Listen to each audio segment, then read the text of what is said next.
13th meeting of the Fire Station Building Committee. Oh, see. Oh, sorry. I give you a thumbs up. All set? Yep. Okay. We're meeting tonight to interview 2 more architects. HKT is at 6:30. Context at 7:45. So we'll open up our first agenda item, public comments. Do you want to take that? Yeah. Unless Matt has a comment. I think there's no public comment. All right, we'll move on to our next agenda item. Interview of Hkt Architects. So I think we're all set to go. Want to bring them in? It'll be less awkward if I'm not crowding them this time.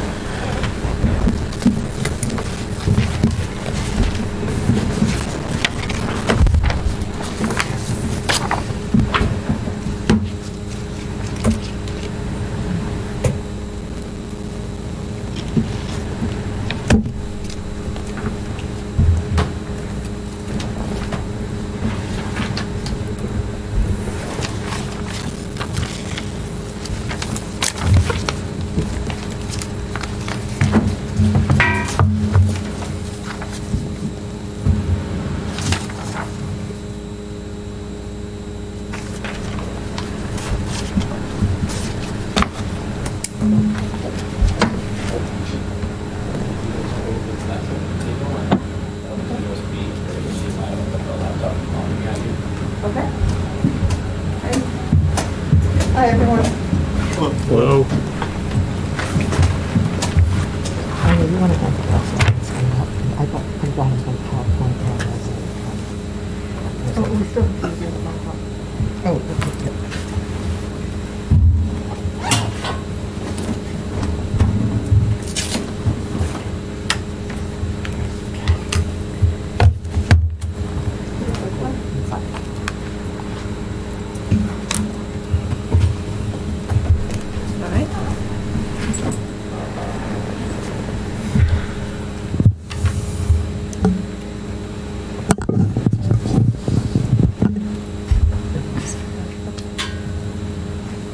Is this for your connection?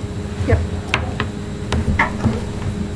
And it'll be on the TV behind you. That is the, Oh, This is the Zoom. that's our Zoom Yeah, that's the meeting. Zoom meeting. so what am I doing wrong? Where am I going?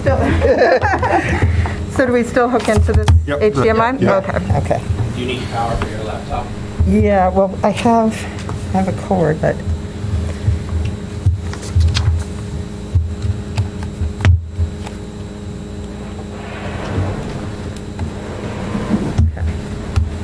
Matt, there's a extension cord here, Matt. No, those are good, thank you. There's a whole bunch of Yep. Got this one, gas line. but I can move to that one if I need to. Sorry. PowerPoint.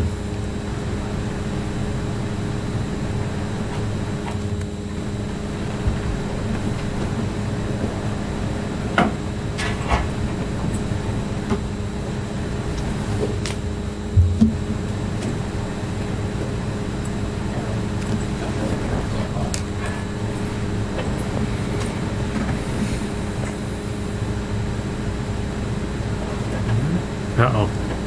He just turned off the Zoom. Oh, but that's on now. Hold on, Lester's got programmed. This is not the Visio remote. Same struggles as last time. Yeah. I will move out of the way. Wait a second. No. We have the remote for that one?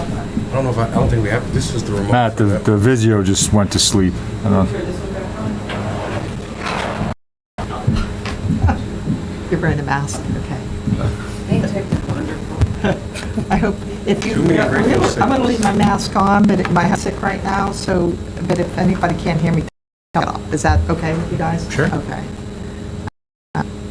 So if you let me know when you're ready, I'll say a few words and then Yeah, we'll we're kind just of trying go to around get the this room and done. introduce ourselves.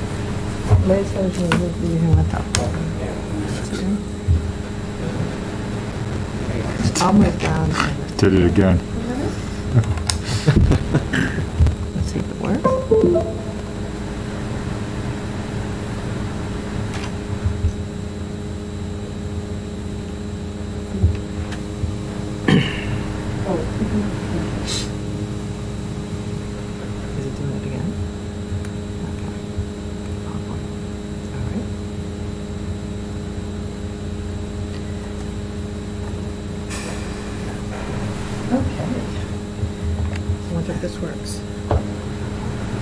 Off again. That one's. Yeah, I think the LG remote is controlling it. Or the laser pointer. Yeah, see, I think they're linked. Somebody programmed them or linked Laser them. won't work. That's exactly what. Will they both go on then, at the same time? If they'll go on? Looks like it. Yeah, that's what I was thinking. I'm gonna have to, hold on, block the receiver on that. I got it. I don't think we want to update the software right now. Top will have interviews tonight.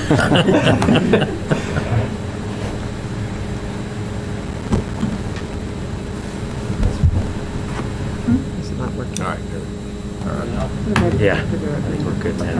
Do you want one of us to advance this slide? Okay, and this will fall off if it doesn't have a rubber band. John, can you hear us? He's muted at the moment, yep. Yep. Yes, I can. Thank you. Maybe turn him up a little bit. Or... I can. Can you hear me? Yes. Whoa. There we go. Awesome. Sound on your laptop, it's best to turn it off. You can turn off your microphone. Is that better? It we'll know if it doesn't repeat back at Okay. us. Okay, wow. Technology. All right. Good and the bad.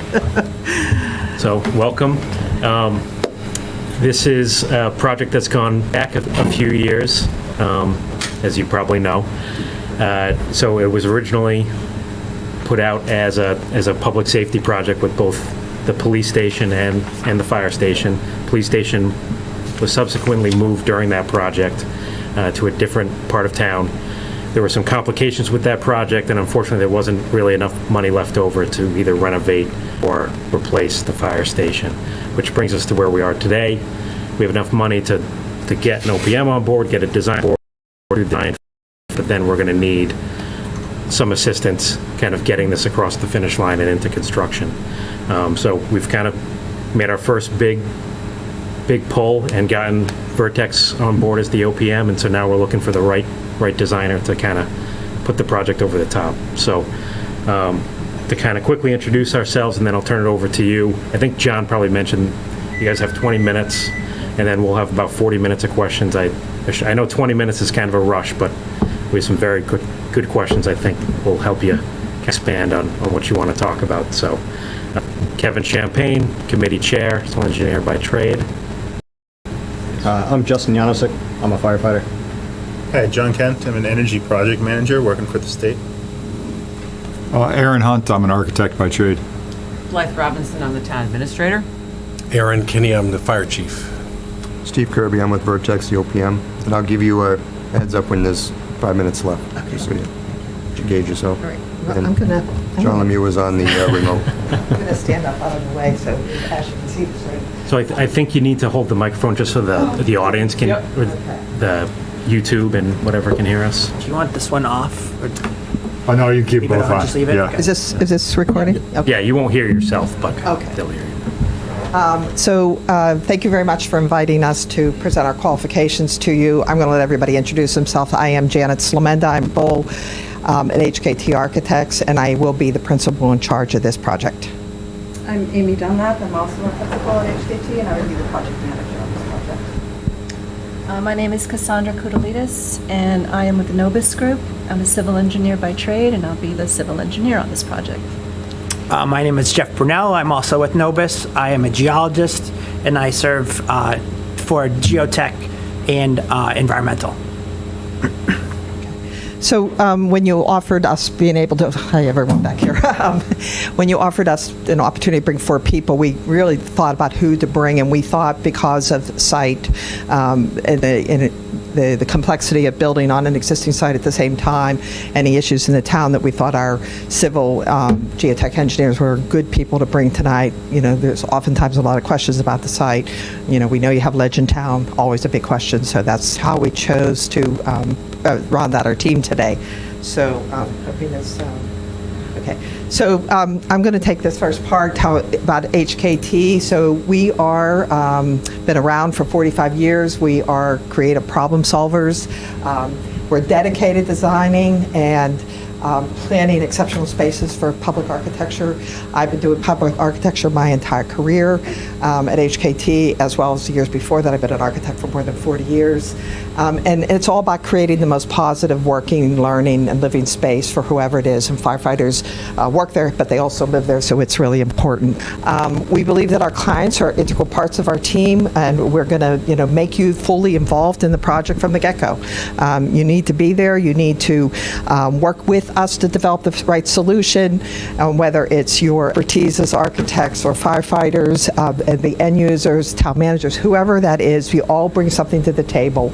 We're going to ask you a lot of questions. We're going to challenge the things you put, because we've been doing this for a long time. We know what fire stations are all about, and so we can offer by our challenges, not challenge like you're wrong, but challenge them. Why do you think you need that? How can we help you make the right decision?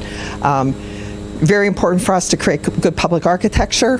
We don't do cookie architecture. We always try to make something that transforms the built environment and exceeds expectations. We're always looking for a positive architecture experience. And I have to say, we are passionate about design. You don't go into public architecture unless you're passionate about it, because it's hard work. We all know that, and we do it and all the time. So we wanted to bring that up. Some of the images, just gives you an idea that, no two buildings are the same. We do a lot of renovations. There's buildings that are renovations, additions, historic stuff. We do it all, and that's what we offer. So the team that we bring here, it's the people, it's the experience, it's our consultants. Amy and I have been principals together at the firm for a long time. I've been there 35 years. Amy's young, and I've been there 20 years. We work together on all of these public safety projects. We are involved from day one through construction administration. So we are not involved all the way to the end. Will we have other project architects who are involved in it? Absolutely, but you will see us at meetings. You will see us helping resolve issues. So, and we are the public safety people in the office. Every project that goes through that's public safety has Amy and I's imprint on it. 45 years of working on municipal project experience. I've been with HKT 35, but the years before that we're working for a firm that did all public architecture. And then we choose our consultants based on what they bring to the table. Nobis, we already described, but we also have LIM Consultants as a structural engineer, BER for mechanical, electrical, plumbing, fire protection, AKF for code, Ray Dunnitz for landscape, TCI for consulting, and CMEOtis as a surveyor. One of the key people in this first phase will be Jerry Tortora, who's our cost consultant. We've been working with him for more than 12 years, does all public estimates. He really knows what is happening out there, and we rely on his expertise. And we're going to be using him from the get-go. So on day one, you're going to hear his name. Want to just introduce you to our architecture a little bit. I talk about, you don't see the same building from us every time. It's really contextual. It's responsive to what our community asks for. We do public drive rounds of the city, the towns, or whoever it is, and we photograph every public building and private buildings to talk about architecture, what people think. Many communities think they know what the architecture of their community is, but until they sort of see that, they don't realize that you have not only brick buildings, but you have wood frame buildings, you have pitch roof buildings, you have flat roof buildings. And so we try to do a photo essay early on to encourage people to look beyond what they have and what they're thinking and explore ideas. So we've got, these are all public safety facilities of one sort or another, police stations, fire stations, brick buildings, traditional buildings, more modern buildings. It's really up to the client to determine what they want, and we are responsive to that. And then, of course, any fire station needs to work from an operations point of view. If it doesn't work operation, it looks good. You got to make it look right. It's got to have the right operation spaces, the right apparatus space, the right kind of support spaces for the employees, whether it's a training room, whether it's where they wash their backboards, where they sleep. It doesn't matter. It's all got to be right from the get-go, or the building doesn't work. And then, of course, I want to bring up stability. I know I don't know how big of a buzz it is, and it's really important, and I think everybody's responding to climate change, net zero, and LEED buildings and everything. So we're going to work with you to define what level of sustainability you want, whether it's something that's really important or not so important to you. But I will point out that most of these are public projects, and there's everything from solar thermal to green roofs to transparent collectors. On the back of the lower right hand, there is a police where that's the locker rooms locks are. We've done it all. We're interested in helping you the level of sustainability you want, how you do that. We don't lead on people. We think it's a costly thing that's not necessarily the right thing to do, but if you lead, we can do lead. We've got platinum buildings, silver buildings, whatever. We've done them all. We can do that, so we want to be able to reach those goals with you and take advantage of what you have to offer to reduce the cost, whether it's a ground source heat pump or an air source heat pump or solar thermal, whatever it is, we'll work with you to figure that one out. Our design process is all about meeting and exceeding your expectations and getting to the right solution to your problem. We're your partner in this. We work together with you. We listen and respond to your ideas, your concerns, your questions, and we respond with things that are easily to understand, because we know that you're going to go out into your community and you're going to have to make your case, and you're going to have to remember all the technical data we're throwing at you, and we want to try to make it understandable for you, whether it's a Q&A that or the most frequently asked questions, whatever it is, trying to get that information out so that people understand it. Being creative and keeping an open mind is always important. What is possible and what stands in the way of achieving your goals? Is it the site? Is it the program? Is it money? And we know that money is a big issue in every town, particularly with Kevin's introduction to where you were, where you thought you were going to be, and where you are now. So I'm sure the cost of these projects is important to talk about right now. Identify the constraints of the site so we can tell you what the opportunities are, because there will become some constraints, whether it's how we build is it a phased construction, is it while you're still existing on site, whatever that is. And being proactive. It's really important that we anticipate the issues and respond early on with smart solutions. We don't want to wait until we get far down a path and then have to make a change. We don't want to do that. So we're always looking for those smart decisions, smart solutions. And then defining what is meaningful for this project for your community, understanding your vision and translating that. So it's a sort of specific pride. A building is going to sit on that main street, right in the center of town, where, I drove by it, we all drove by it to come into town. It's going to be it's going to sit there for 50 plus years. It's got to be a source of civic pride for you. And the last thing I'm going to talk about and then hand it over to Amy is communications. It's really, really important that partnerships have clear and open communications. I want you guys to be able to talk to me and Amy and anyone on our design team and feel that you're getting the right information whenever you need it. We do it in a visioning session that we do with towns where we talk about the big picture stuff, the goals and objectives, what makes a project success to this town, identifying those constraints and opportunities, whatever they are from your point of view, and then creating a transparent and open process. One of the things we've been doing most recently with our public safety facilities is having the very first public meeting be a community meeting before we actually, as we start to collect, but getting the community. And I just had a meeting a couple of weeks ago, and I had but 35 community members came to talk about it before we even put anything on her, and it was really important so they could talk about what they're thinking of this project. They're afraid of certain things. They want this to be a gateway to their town. They want it to cost nothing. They wanted to have trails on it. I mean, they want it to be everything. And at least we heard all that. And as we begin the process of designing their projects, all of that is going to be sitting right in front of our mind. It's written down. It's recorded as part of the public record now. And we think a visioning session with our end users and our committee is really important, but we also think that very first meeting with the public could be help introduce this project to the town. I don't know what's happening as far as how the public's reacting to this right now. You know, Kevin said we're getting going again.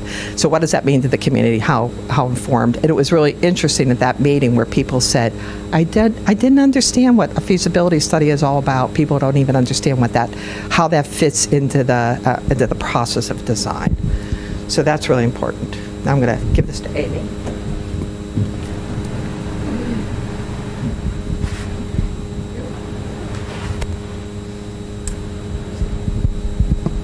So I'm going to talk a little bit about the feasibility design or feasibility study and what that thorough analysis really is to help you make good decisions. We think it's so important to start off and really dive in deep, do as much analysis as possible, really figure out what your opportunities and constraints are, and then have that basis as we're moving forward all through design to make smart decisions as we go.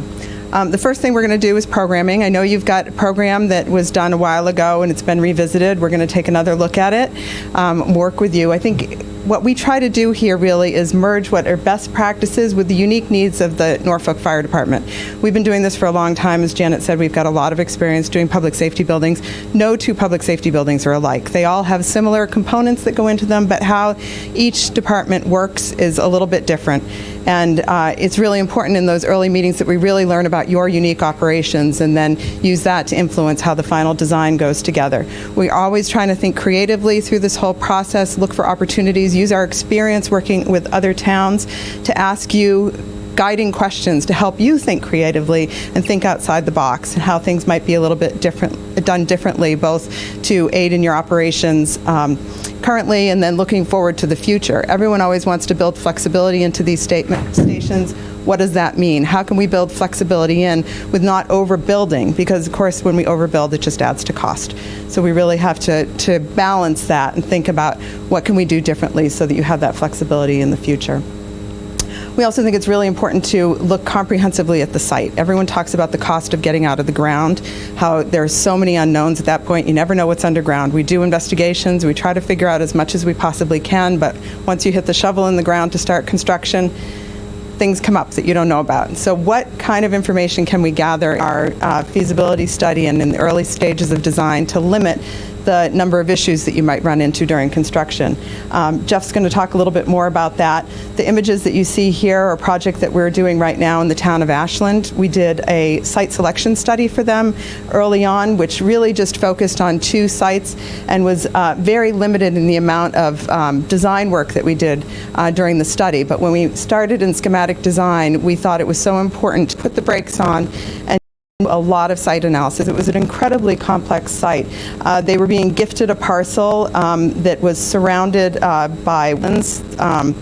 I don't know if this will work. No, it doesn't work on the screen.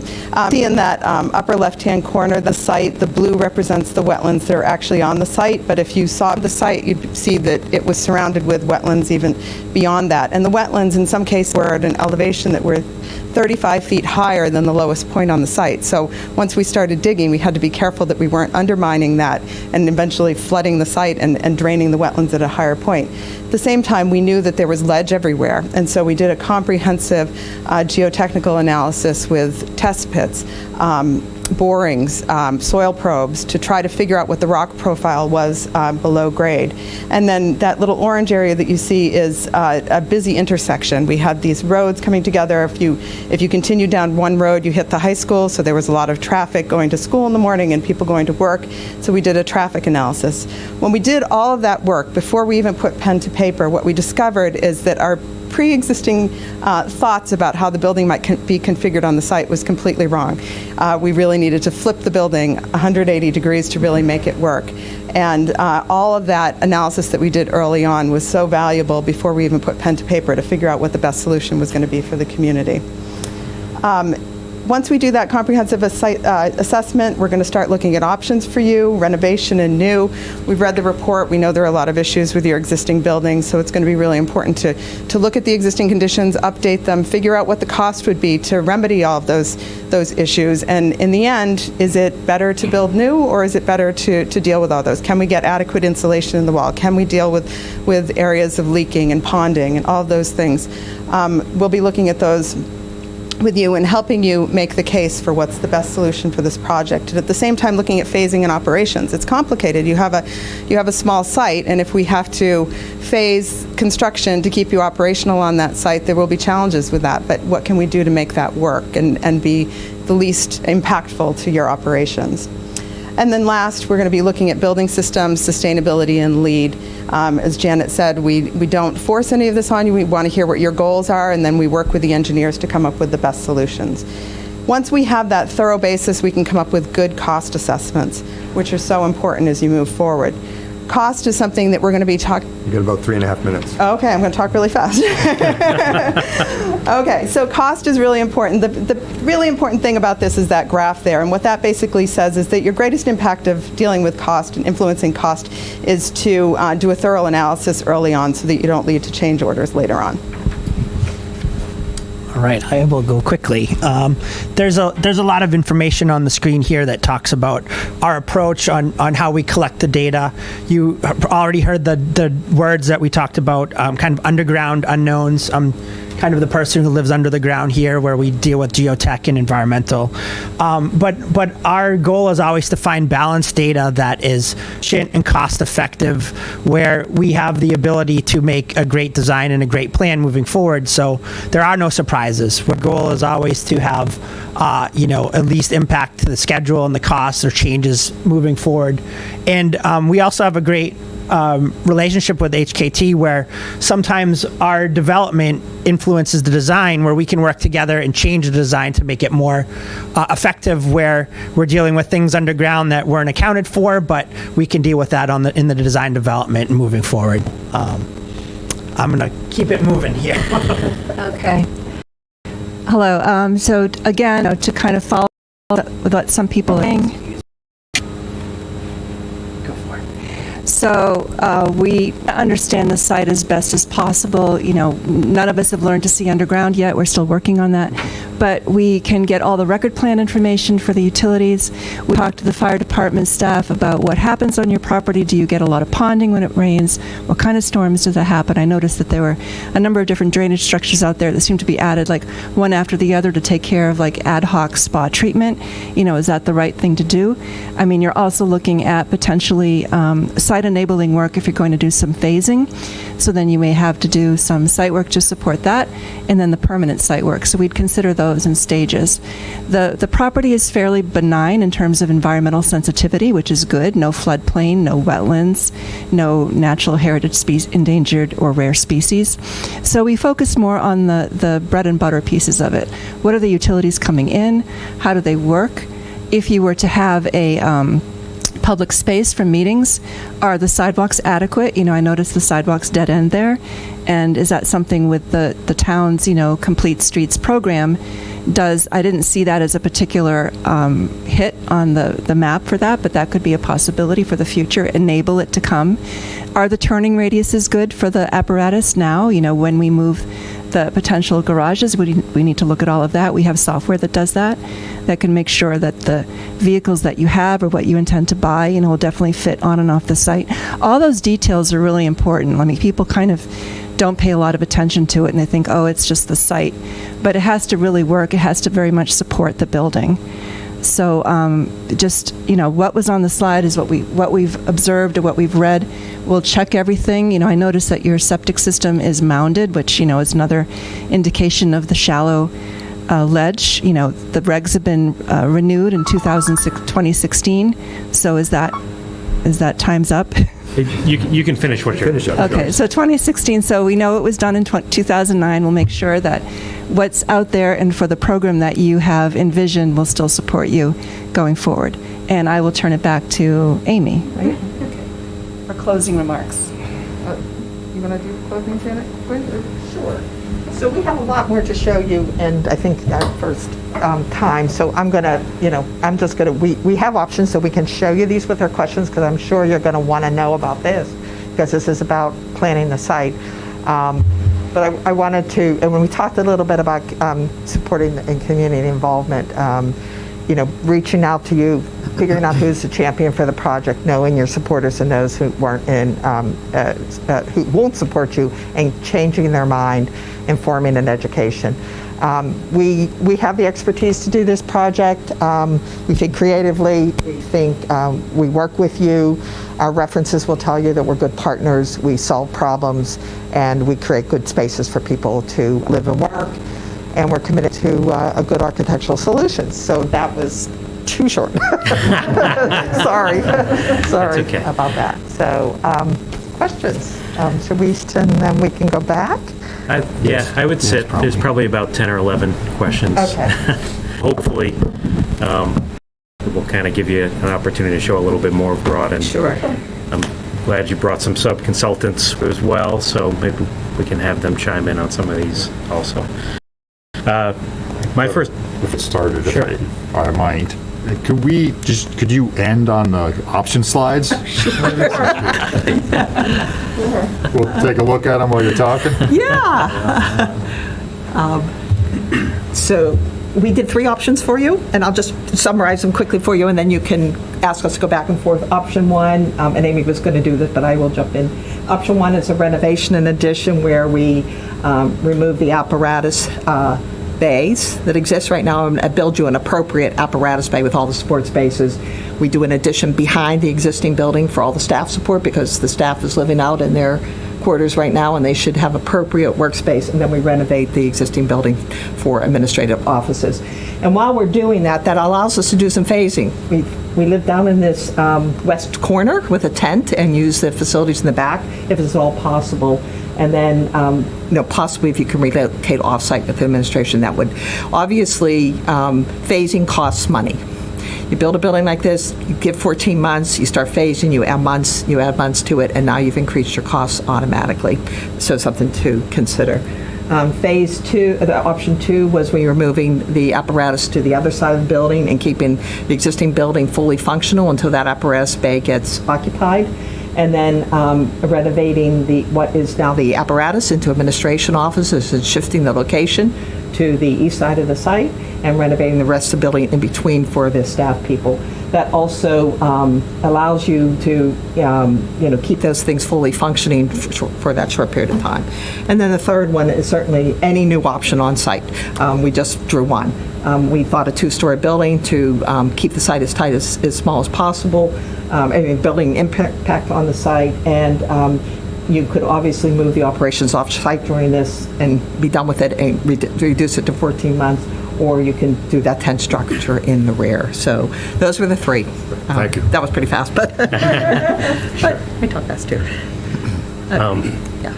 So my first question is kind of a general one. Just describe the construction bid process in your role as well as the town's role on a typical project. On a typical project. So on a typical project, we have the decision that we have to make of whether we're going to do design, bid, build, or we're going to go CM at risk. And that's something we would work through with you and with Vertex.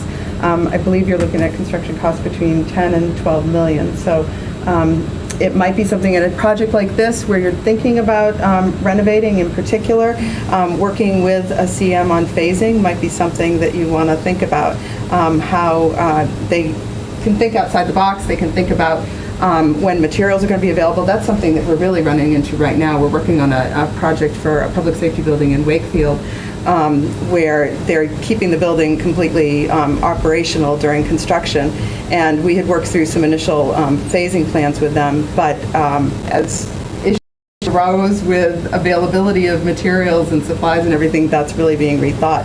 And it was really helpful to have the CM on board to weigh in on that. Yeah, they actually delaying construction till the spring from this fall because of actually being able to access the materials they need to build the building. And so I think a lot of communities are faced now. I had 2 CM projects, and both projects were being delayed.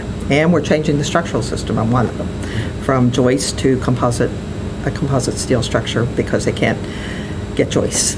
So there's all kinds of crazy issues out there that we would have never had to worry about a year ago. Yeah. So it's something to think about in the project as.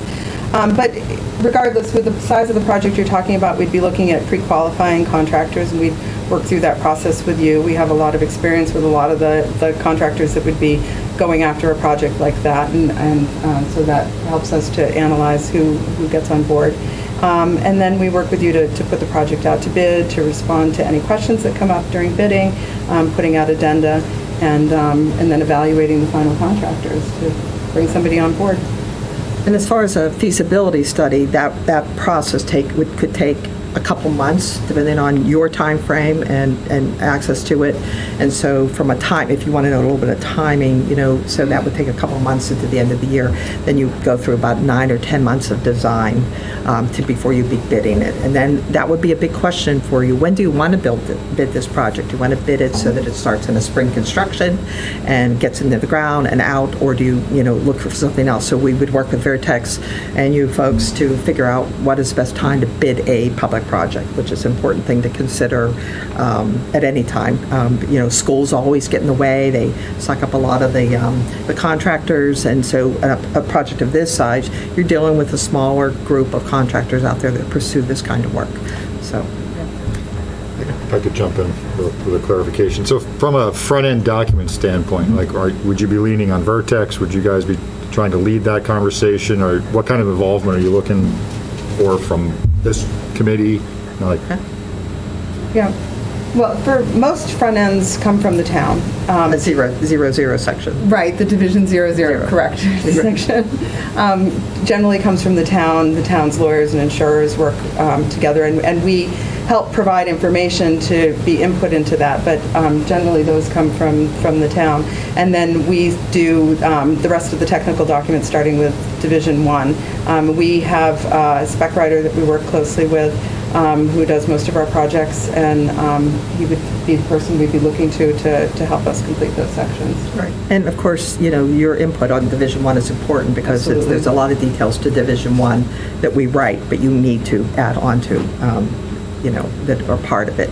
So there's those front end divisions that are primarily you, and then us with impact. So. Thanks. So, second question is, give us an idea of a latent condition or something that was uncovered on a past project that resulted in an unexpected cost, and how you dealt with that. Lexington, you know better about.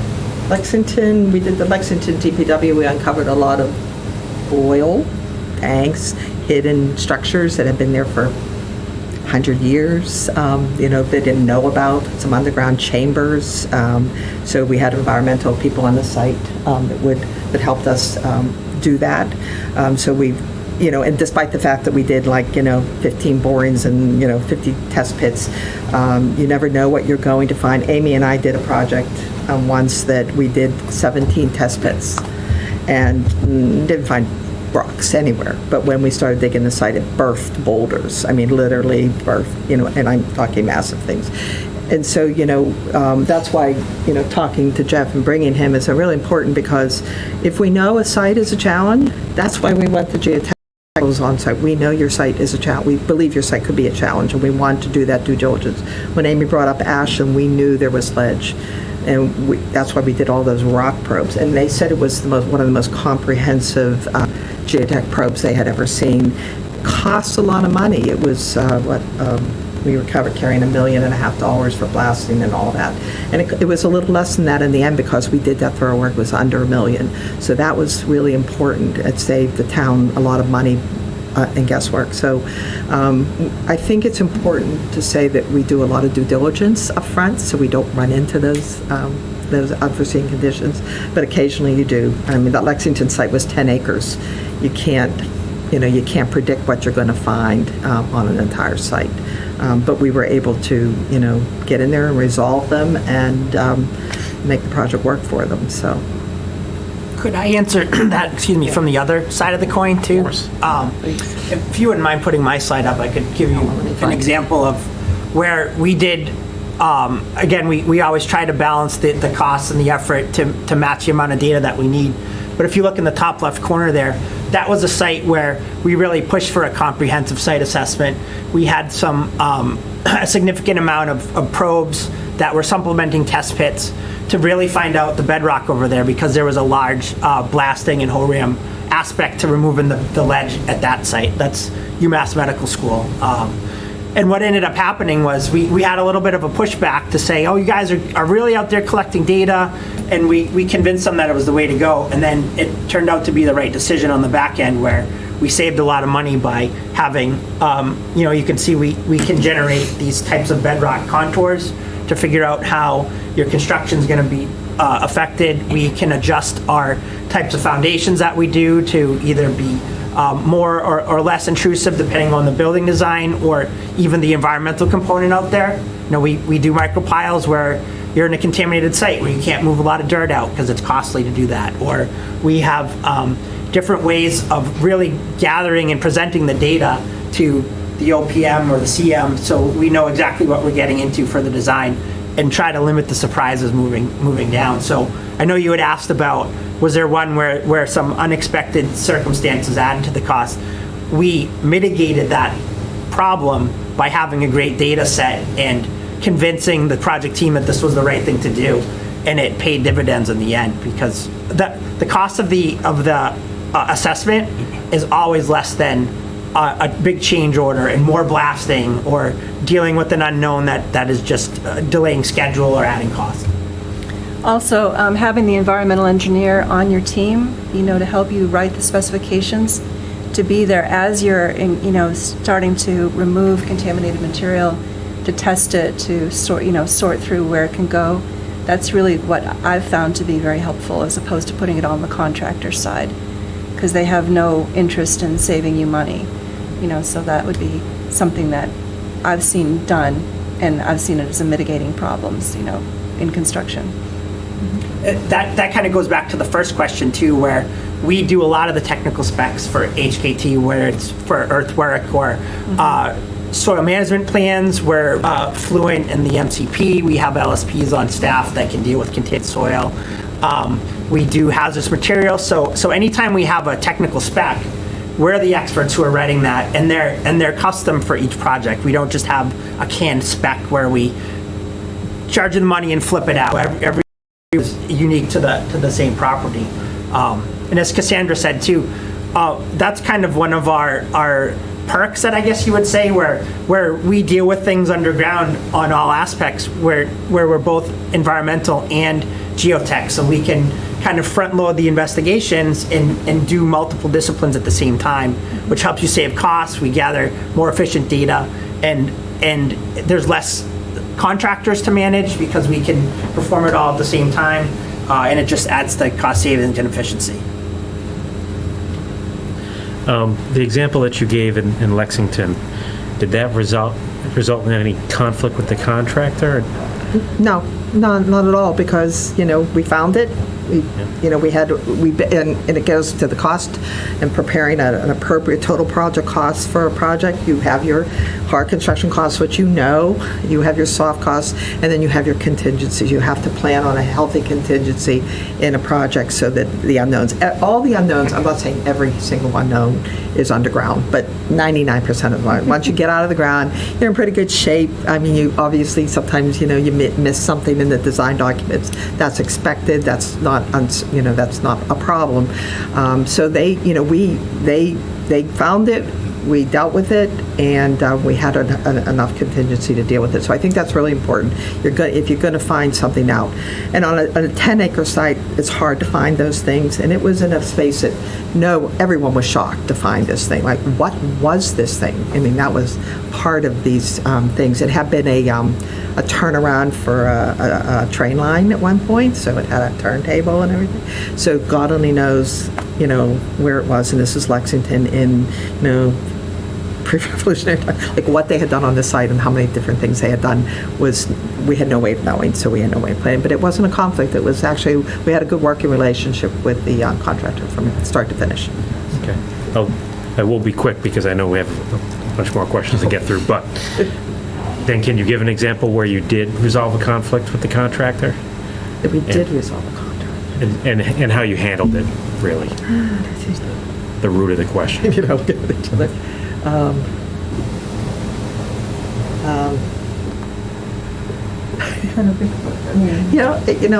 I would go back to the one with the big rocks that were berthed. I mean, we used our contingency on that project, so the contractor knew that we were limited funds, and so we worked really hard with them to resolve everything else that came up along the way. I guess, going back to what we say, we do our due diligence and we don't find them. I mean, I'm going to talk to a project that I work with Kevin on. Actually, we had a liquefaction possibility for a structure, and we convinced the client to spend some money early on to prove that we didn't have to spend another $450,000 on the project, and it was worth the money that it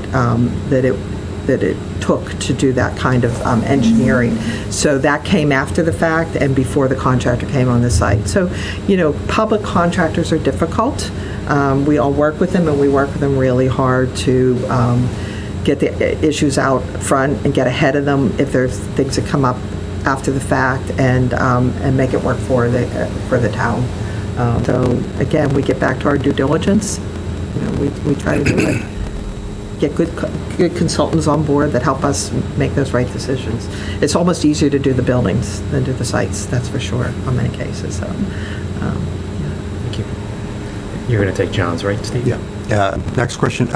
Explain your firm's approach to fire station systems like station alerting, radio communications, public address, and security.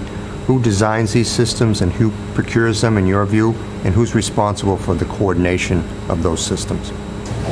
So we work with engineers who have a lot of we work with engineers who have a lot of experience, like us, in doing public safety buildings, and they understand the components that go into it. They've worked with many of the vendors who work with these. In most cases, the towns have vendors who they work with for the systems that they have in their current station. They're usually people that they want to continue with. So we work with our electrical engineers and with the town's vendors to make sure that we have a clear delineation of who owns what and who's doing what. And typically we're providing a lot of infrastructure for a lot of things that the vendors are providing in the building, and it's really important that we know up front exactly what they're going to be doing so that we can get that infrastructure in and there aren't any surprises, so that the electrical contractor is putting in the conduit, running pull strings, doing those sorts of things, so that when your vendor comes in, everything's set and good to go, and they can do the work that they need to do. But we would be doing all the coordination, working with those folks to make sure that all of that happened and got put in place. right. You don't want to put a system that you want, a name system that you want in a public bid project, or you may not get that. That's true. You may not get that product. So. We would recommend that you do it, and again, we'd work with you to develop that absolute budget, which is a soft number, in the soft cost budget, because it's not going to the general contractor except for the infrastructure that they're building into it, so that you get the product you want. And whether that has to be bid to 2 or 3 people, or you go to the one vendor you want, but that way you get what you want. And the last one we want is some contractor to, just pick whatever relationship they have and not be the people you want. So that's what we recommend, that it's in the soft budget, but we do all the work. It sits in that category. So, yeah. I think there's a related question to that. Next one. Yes. Follow-up question. We expect you to give us full design services. Are there normally any exclusions that you have as a designer that you would? From a full, not that I know of. Do you have any issues with potentially your insurance company not allowing you to get involved with hazardous materials or something like that? No, we have a Hvac consultant that we regularly use on projects. Geotech is the one that, we try to give to the town as much as possible, and they never want to take it. I have one client that took a geotech off my hands because, it's the uncertainty of it. No, we own all the consultants, we own the surveyors. We have a building and envelope consultant that we use. If we decide to reuse the building, we may bring him in to with us. If develop the right solutions. That we have a couple of those that we use, particularly if you're trying to insulate an existing brick wall. It's a little bit more of a challenge. We work with them, and so no, we don't have any exclusions. Do you mean as far as like hazardous materials inside the building already, like asbestos or lead paint? Is that what you meant? Yeah, we've run into the other projects where the architect's insurance company will not allow them to get involved with hazardous materials at all, as far as having that sub-consultant under their umbrella. Yeah, we haven't run into that yet. Yeah, no, recently in Wakefield, it's relatively a young public safety building, less than 20 years old, with we're really redoing a bunch of the police station side. We had our consultant come in and look it over. There was a clue that we were adding on to an existing 1950s building in the front, and there was a question about what the foundation wall was covered with, and we did a probe and dug a foundation using the DPW, and that was all fine, and came up with a solution because we were all about building the budget early on to make sure that was fully covered. And if they found a lot of stuff, we wanted to know that early on, and then we're just building that into the final design of it, so that's not a problem with our insurance company. So not to date, at least. Oh, no, now you're making me nervous. But no. I did see from your other project package, which was the joint police department, fire department, that you had some hazardous materials assessments done of the building already, and that's exactly what we do as well. So from anywhere from EPA being one of our clients down to small commercial clients, we with municipalities in between, we're well versed in working with schools and public safety buildings to abate or renovate or whatever you need to do to get asbestos, lead paint, PCBs, universal waste, all the stuff that you have to pay for to get out of there that you can't just throw in the dumpster. We can help you with that as well. Thank you. My question's next. So what processes you use to ensure that the plans and specifications for construction are complete and won't result in change orders later? And I'm not talking about the underground rocks that you berthed or the chambers or whatever, but the things, the systems are going in place so that we're not getting a bill for, oh, we forgot those electrical outlets, that sort of thing. How do you do that? When I talked about the timing, we really ask clients not to push the schedule too small, too tight, because the tighter the schedule is, the less time we have to do thoroughly coordinated sets of drawings. So we want to spend the appropriate amount of time in each of the phases to complete the phase, to complete a real schematic design and design out in construction documents, which are the three major phases of a construction design process. And in those times, there's going to be a lot of meetings with the end users. There's going to be a lot of meetings with this committee. Maybe there'll be a subcommittee of this committee that's going to focus on the details, whatever it is. And those things take time. The public processes of approving this takes time. Will we have to go to the planning board? Will we have to go to a Concom? Will we have to go to a design, whoever we have to go to? Those all take time, and we want to make sure that we have enough time to do those, so if there is any changes that have to be made, that we have it. So we ask you to help us build the schedule. With an appropriate schedule, it's all about coordination. I've been known to lock people, consultants in a conference room. Haven't been able to do that for the past 2 years because of COVID, but getting them to really sit down and coordinate with us, to talk to each other. We share models. Amy can talk more about the Revit models we do now, which has helped that coordination. So it takes time, but that's our responsibility. That's Amy and I's responsibility to make sure. And with the public bid and the filed sub-bid categories, we spend a great deal of time making sure those are coordinated, like those outlets and all those things, because it's hard enough dealing with the general contractor, but there's 17 categories of filed sub-bidders that we also have to deal with to make life complicated. And so time, Amy, I don't know if you want to Yeah, I mean, I think it also goes back to what Janet said early on. She and I are fully involved from day one in every project, and we're the ones who are reviewing the drawings, and we've got extensive experience, both just in general. We've both worked in this field for a long time, but doing public safety buildings as well. So we have lots of lessons learned. We know what to look for, and where there have been issues with, in particular, filed subbidders in the past, and what we should be looking for to make sure that we're covered moving forward. Thank you.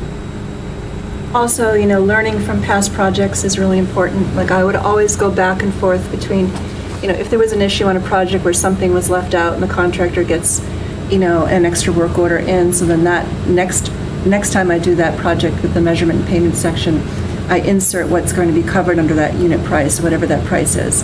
And contractors sometimes don't always read. They just think, oh, I'm just going to bid the same thing over again. And then they find out, oh, I have to do this to make it complete. And they squawk, but you hold that to them. You hold them to it. And I always felt like I have their retainage, to get what I want in the end if they're giving me a hard time about that. I mean, I was a public employee for quite a while, in a few different cities and towns, and so I think like an owner. I'm like, this is mine, and I want to get the best value for it. So always. Thank you. A major concern for the fire department staff is their living quarters. Currently, the staff inhabit a mobile home, which has become undersized as the department has grown over the years. What is your firm's approach to tackling the temporary quarters, relocating operations? And how would you make this matter a priority? And how do you provide a cost-benefit analysis of the different options? I didn't hear any of that. So temporary facilities, we've taken some different approaches with temporary facilities. The most recent, I think, is probably for the city of Cambridge, for the Taylor Square Fire Station. The project started off as roof replacement and I think window replacement, and in the end it wound up $7 million later. $7 million later.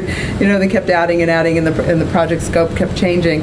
But we had to find a place for the fire department to live during renovation of the building, and we found in a site nearby that they could lease and use during construction, and we put some temporary mobile trailers and a tent for the apparatus on the site and moved them in there.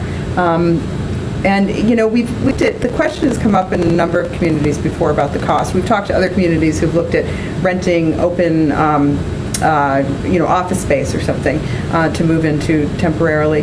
And, the question about how to analyze this has come up before, and we've talked to these companies that do the modular units and the tents and all, and looked at cost-benefit analysis. In the end, what we've actually found is that most of the time it's better for a town to buy the tent structure than to rent it.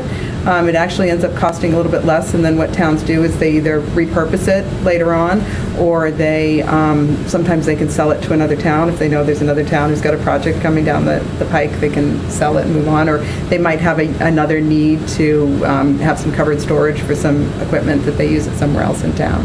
But we've definitely looked at that before, and can help you work through the cost benefit if you've got multiple options for temporary facilities during construction. Right.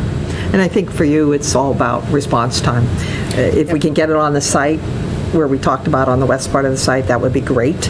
But if we can't, where can it go? And so how do you get your response times to work best? If you can find a place for administration, that would be great. So, again, the less phasing that you do on one of these projects, the cost is less to the town, and that would be ultimately we're trying to come up with the balance between those two things, keeping you on site, phasing the project, moving you off site, and reducing the time. What's the balance between those two dollars? Because it's not cheap. These tents are not cheap, and it depends on the size. You have 9 pieces of equipment, major 9. I think 210, something like that. I looked at them up all recently. So, you got to house them all. Where else can you house them? I know I read somewhere maybe the DPW. Is there a possibility there? Can you put trucks that aren't used every day? Or the boat, maybe a forest truck, whatever. So you can look at that. So what is the smallest tent that you could use and be responsive from this site? You've already got the trailers. Can we make the construction work so that those trailers can still be used, or can it be shifted? So we'd look at all of that for you to make sure that they all work. So that's an important part. Again, timing, what's the length of this time? We do all that in the feasibility study so that when the feasibility study is over, you know the cost of that and you've already made that decision. We're going off site because we're going to save money in the end, or we're staying on site because we don't have someplace else to go, and this is the cost of that. So those two things. Please describe your firm's approach to construction administration. What are your practices when it comes to keeping projects running smoothly, verifying adherence to construction documents, responding to RFIs, and site inspections and oversight? That's for you. So we stay involved. One of the principles, generally, for most of our public safety projects, it's been me staying involved through construction. We try to have a good working relationship with the contractor. I think, Janet talked about how some of the contractors can be kind of tough to work with sometimes. We see the same people over and over again, but we generally have very good relationships with them. And I think that's really important, from day one to work with them as much as we can. But we also believe in, holding their feet to the fire and, having really tight documents so that we can do that. If there is any question that comes up, we can go right back to the documents and point to what they own, and it's very clear, and it really minimizes the amount of conflict that you end up having. We usually work with someone else in the office who helps us with some of the paperwork, but we're overseeing everything at the same time, attending meetings and ensure everything goes smoothly from beginning to end. We do have different processes in place in the office that we've perfected over years and years about workflows, how we manage RFIs, submittals, PCOs, everything that comes into the office, and it's a system that seems to work really well for us.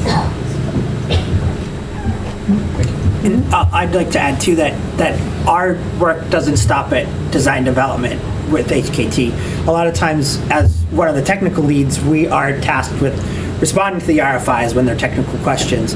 And also our geotechs, our environmentals, and our hazmats are in the field. So we'll do QC, QA audits, or we're actually out there helping to oversee the installation of the micropolyps or the spread footings, or we do abatement oversight to make sure that everything is in compliance and that people are adhering to the contract documents. So we're sort of the oversight arm too for our particular tasks when you have something that's complex like geotech, environmental, and hazmat. And that's true with all of our engineers and support staff. But we always carry through CA. My point was we don't stop at design development. We're out there and we're on the site through construction administration. Right.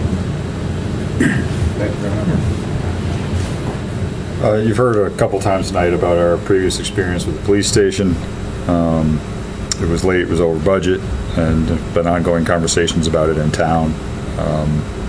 We will be getting asked about that project with this project, and there will be questions to answer. And I'm wondering, and I know there's standard processes and we do our job and due diligence, and is there some ace in your sleeve that, some experience you can speak to where, we had this difficult sort of public image problem and this is how we dealt with it, and this might be how we get through this task we have in front of us here? Yeah. Some towns just know they want the project and they build that support and they've done a lot of background work and they come into it clean. And that's not where you are right now. You've got some history here. And I think people want to know from the get-go, what are you doing about this? How are you going to save us money? You told us, I don't know this, I'm guessing all this. You told us it was going to spend X and we were going to get everything we needed, and we didn't get there. And now you're talking about $10 more million. We want to do a school. Yeah, I think you have a school coming up. How are these things going to happen all together? And so that all of those things, that's what comes out in those public meetings at the beginning, and those times where you meet the public is that that they want those answers and they want to talk about it right away. And we really think that all these things about social media and public meetings and newspaper articles, they should start really up at the beginning, because, they'll blame us somehow in the end. It's always a designer's problem in the end, how big the budget was.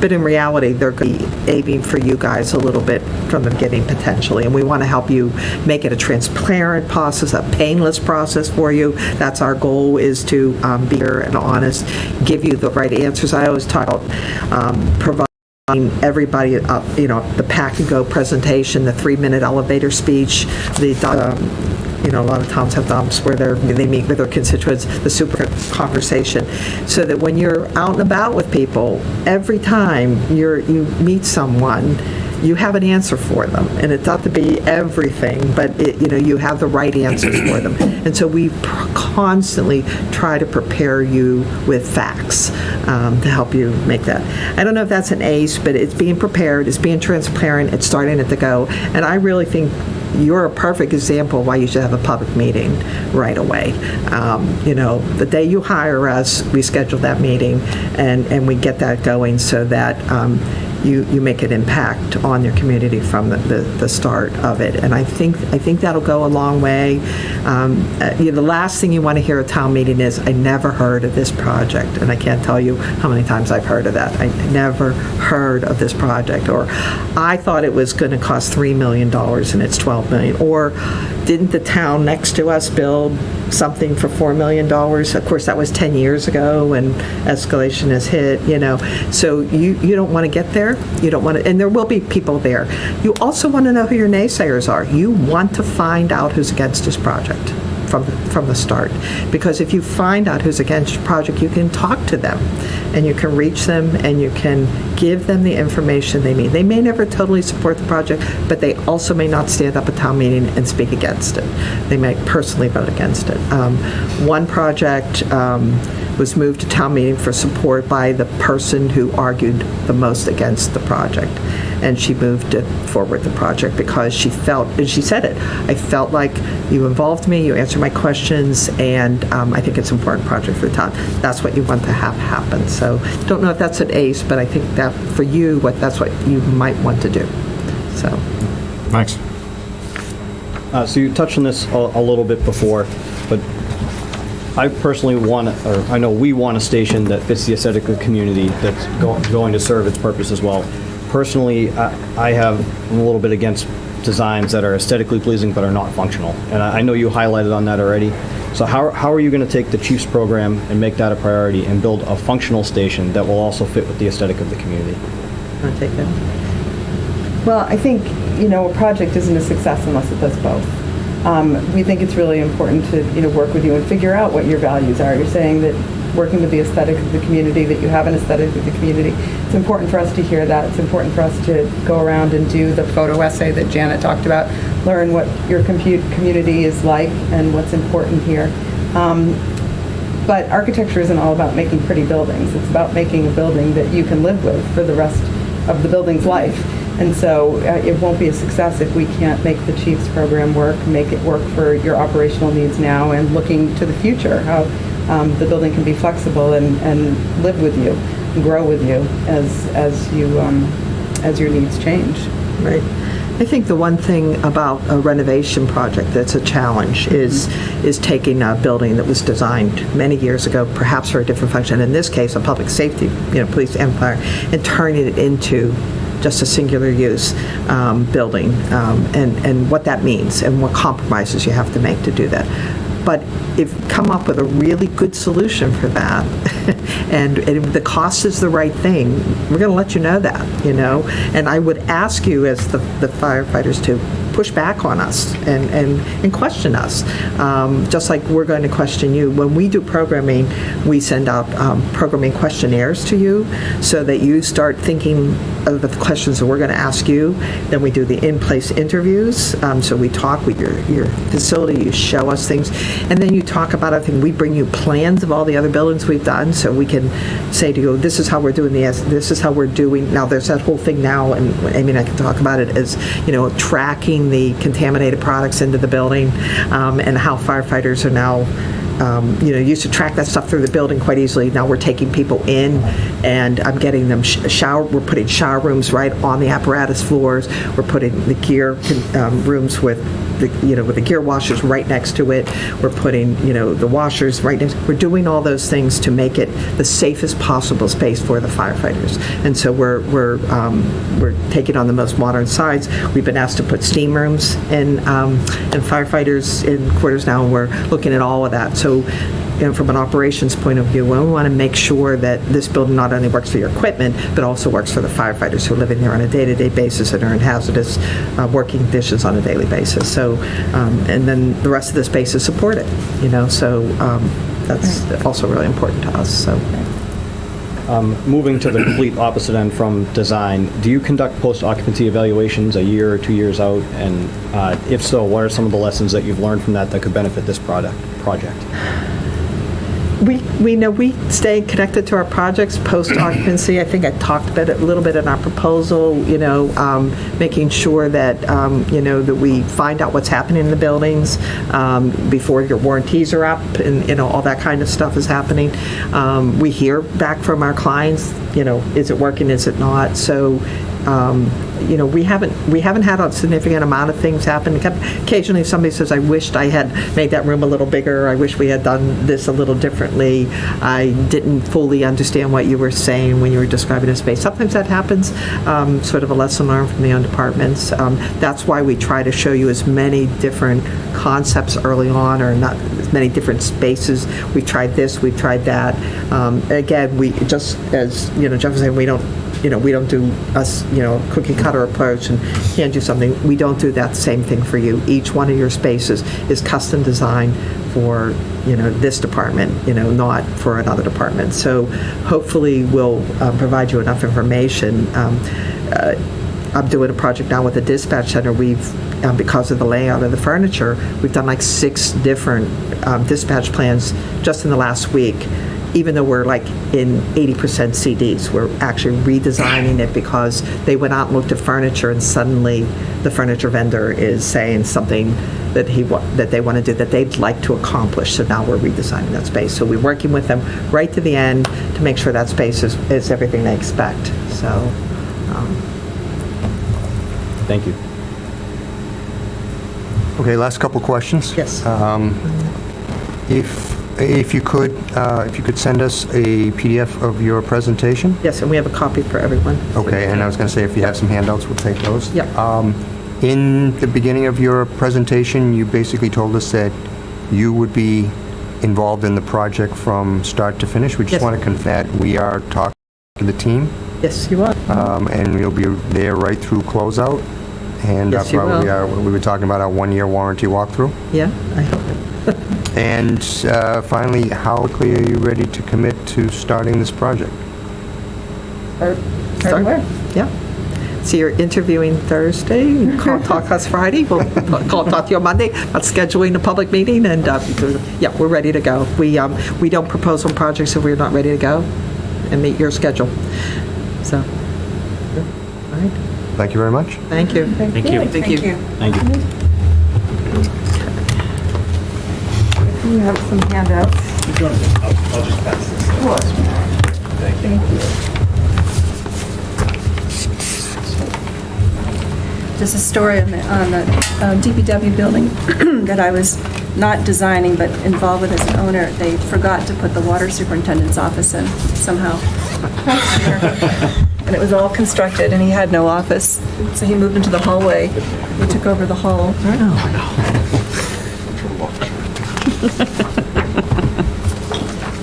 You were working for the town, right? Yeah. I didn't design it. Neither did we.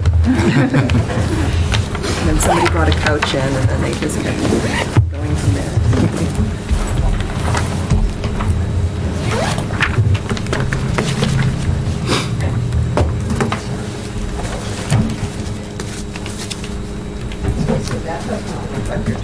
That looks like a wonderful spot. That's what it looks like after we have a new fire station. That's what everybody pictures it as. Thank you. Thank you. All right, thank you.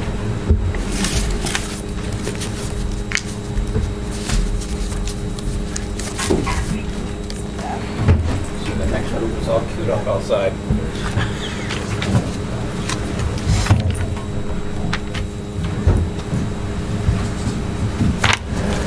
Thank you. Thank you. Good night.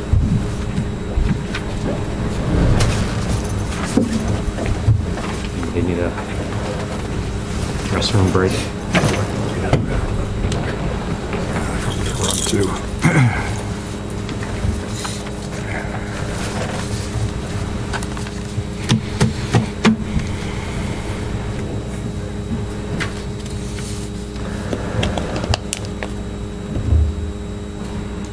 Did they pick their presentation order like the OPMs did? I'm sorry?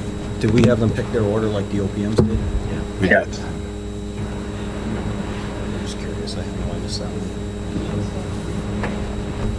idea. We hire our own commissioning agent to design and hire.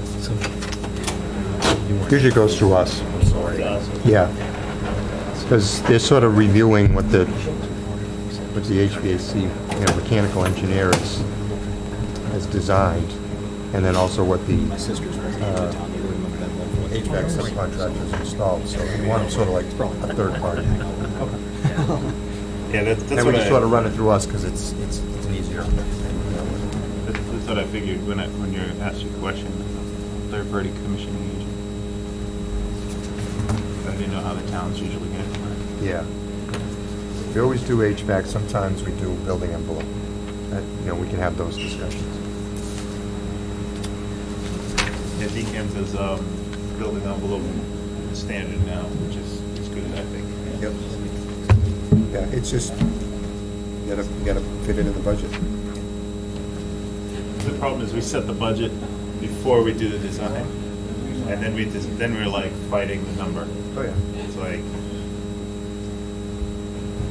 we should figure out what we want, then get the money.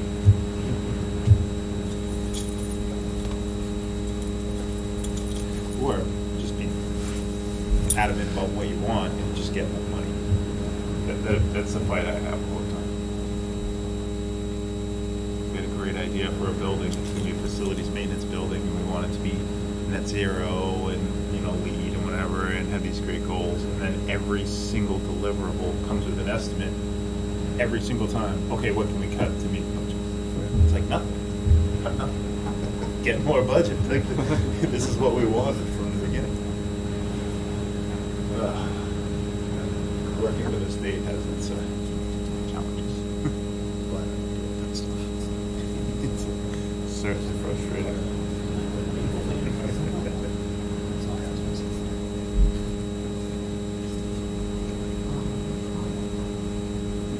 Yeah, when they mention how one thing's taking two, that's the other. That's the other thing. Yeah, so many different things.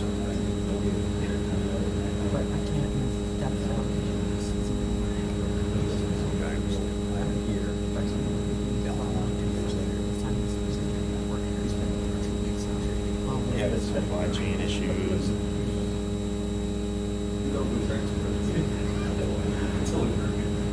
Yeah, I'm thinking about making new trucks. Computer chips. Ready? Plenty of computer chips in the I'm looking plant. set up, yes. Take them out. Awesome. Meeting behind you. Everybody? Hi.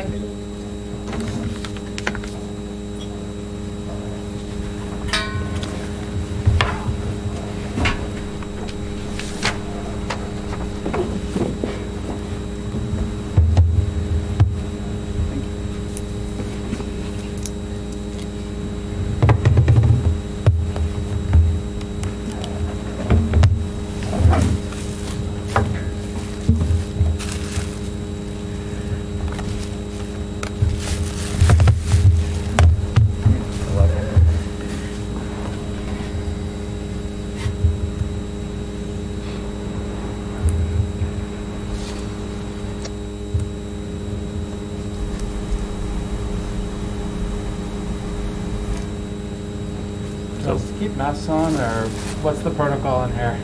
It's totally We're up all to you. vaccinated, so. It's totally up to you. Well, seeing that nobody else says, I'm gonna take mine just please use the microphones and if you're when you- standing You got some especially. people online, it looks like, and the video is rolling, I think, for tonight. Yep, so, I mean, if you're sitting, use the ones that are on the table, but, that are wired, but So once you're set up, let me know, and I'll kind of do a little introduction, and then we'll let you go.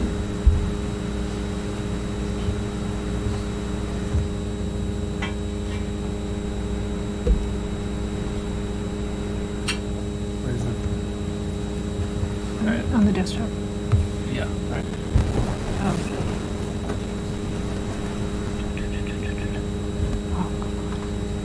Two microphones. He's got a lot of things to say.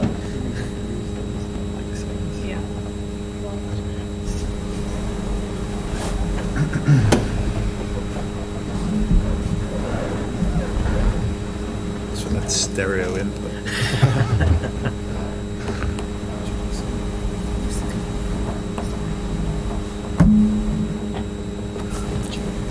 Flash drive. I figured that part. I just wasn't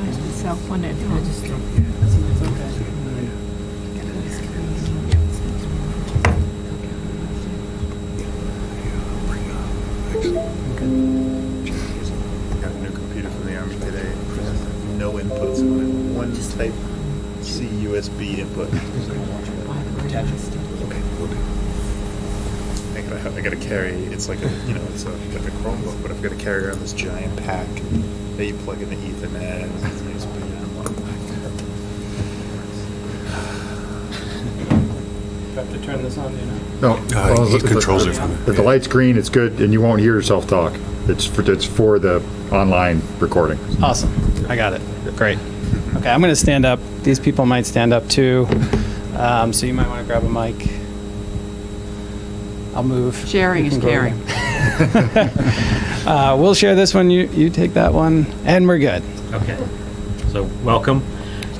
Thanks for coming in. So I've been telling everybody that this project really goes back a few years. As you might know, it was bid as a public safety project. Phase one was to relocate the police facility, which was done. Unfortunately, that project ran into complications, and there weren't sufficient funds remaining to renovate or replace the fire station properly, which kind of brings us to where we are today. We're trying to restart that process. We've taken the first big step, get the OPM on board, and now an equally important step, get the right designer on board to kind of take us over the finish line. We've got enough funds to take us through design, but we're going to need assistance to get this thing built. So that being said, my name's Kevin Champagne. I'm the committee chair. I'm a structural engineer by trade. I'm Justin Janosik. I'm a firefighter. Hey, John Kent, I'm an energy project manager for the state. Aaron Hunt, architect by trade. Blythe Robinson, town administrator. Aaron Kenny, fire chief. Steve Kirby, Vertex, OPM, And John Lemieux on screen. remote. That, we'll turn it over to you. I'm sure John probably mentioned we're trying to keep your portion at 20 minutes, which we know is short, but we've got a lot of good questions to ask that I think you'll be able to expand on what you brought in that time as well. So. Great. Well, thank you so much, and thanks for inviting us here tonight. My name is Jeff Shaw. I'm principal at Hkt Architecture, and we're really excited about this project being here tonight. As you mentioned earlier, we're well aware of the history of the project, and I think one of the strengths that we bring as a firm is a real concentration on the initial phases, which we're calling the feasibility study portion of the project, making sure that is a solid, really thoroughly done piece of work that can prove out the conclusions, and so that townspeople and people that ultimately would be funding the project really understand what may be happening, live up to those commitments that are made in the early phases of the project. It's really important to us that we're transparent through this first phase of the project. It's something we've done on many, many other projects, really handle that public process and really understand how to bring public into the project, really make it a good, solid effort. So that's really exciting to us because it fits in well with what we normally do. And obviously, having visited the fire station and really understanding the conditions that you guys are under, the other half of the excitement here is to really give you what you ultimately should have had in the past in a really high-functioning fire station. So in addition to myself, I've got a few other folks from my office here, and I'll let them introduce themselves, the key staff.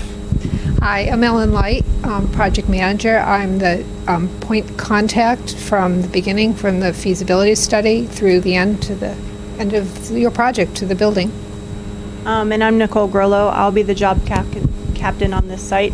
I'll be working with Ellen directly to coordinate all of the correspondence, any files, and any drawings that go from the beginning of the project until the construction is complete. And in addition to the three of us, we also have a team back in the office that will be working on the project, as well as all the consultants and engineers that you see on the screen there, all of which we've worked on in multiple projects, specifically on fire station projects. So it's a well-oiled machine. We know what we're doing when it comes to these types of projects, and we know what to expect with our team. We believe we're ideally suited for this project for a lot of reasons, many of which are here on the board, but two in particular I want to stress. We are experts in public safety, particularly in fire stations, and that expertise translates through not only the programming initial feasibility stages of the project, but throughout design and during construction. So you have experts working with you throughout the project, really getting that expertise drilled in at all stages, and we'll talk a little bit about construction in a bit. The other thing, as I mentioned at the beginning, it is really important to us to drive that public process as part of the early phases of the project. We're going to look to you to sort of determine how much public involvement you want, but my expectations based upon what I've heard and what I've seen is that there's going to be a highly transparent process here, and that's something that we do well. We've done it in multiple other projects before. We're expecting it, we're scheduling for it, we're staffing for it. We understand what our role needs to be.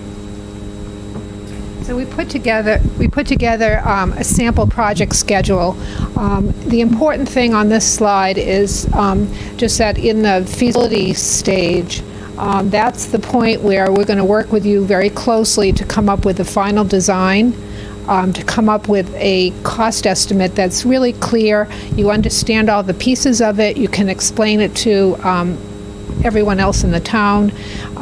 You can present it, and finally putting together a roadmap that will take us through the drawing process, the bidding process, and ultimately building the building.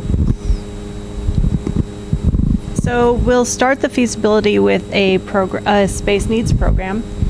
We know that you've done a programming before, and we'll use that as a reference, but we will start using those and then asking you how we revise those spaces and what spaces need to be added. I sent around an example of what our space needs program looks like.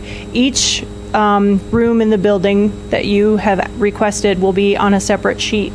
Each sheet will show a graphic and an information about what spaces are your spaces adjacent to, what materials do you want on the floors, the walls, and the ceiling.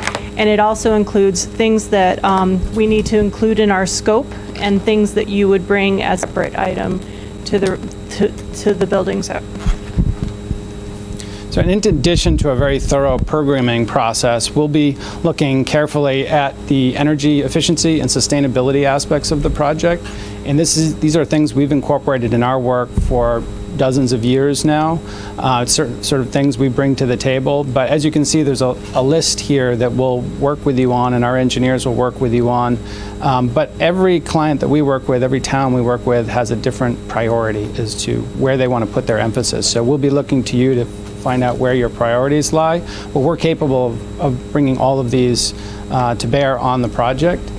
One thing I will stress that we do in every project is to make sure to do a life cycle cost analysis of the HVAC system. It's the largest piece of equipment and system you'll put in this project, and we want to make sure that you have all the facts going into it to understand the pros and cons of the different systems that could be selected based against a building code, basically a building code minimum system.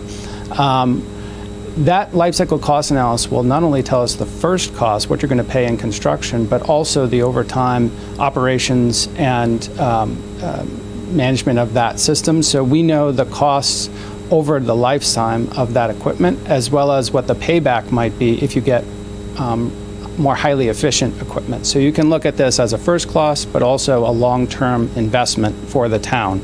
It's a very complicated system, and it's going to be important to get the thing that works best for the town. There might be other buildings in town that you need to make sure that it works well with. This study is done early in our process, basically once we've started honing in on what the building might be, and it gives us a real good decision-making process for understanding what that system needs to be in the future. It's something we'll do in every project. Very specific to fire stations, though, is aspects of training. And we have just listed a bunch of projects that we've done training as part of our building project, and usually as part of actually the structure or some architectural element already within the building, just incorporating it for fairly low cost or minimal added cost. The most obvious one might be a training room. A classroom type setting where it could be used for public meeting purposes. That's pretty obvious, but some of the more unique ones include underground confined space training courses where we'll do drainage structures underground under a parking lot or a lawn area where you can really do sort of real life exercises underground.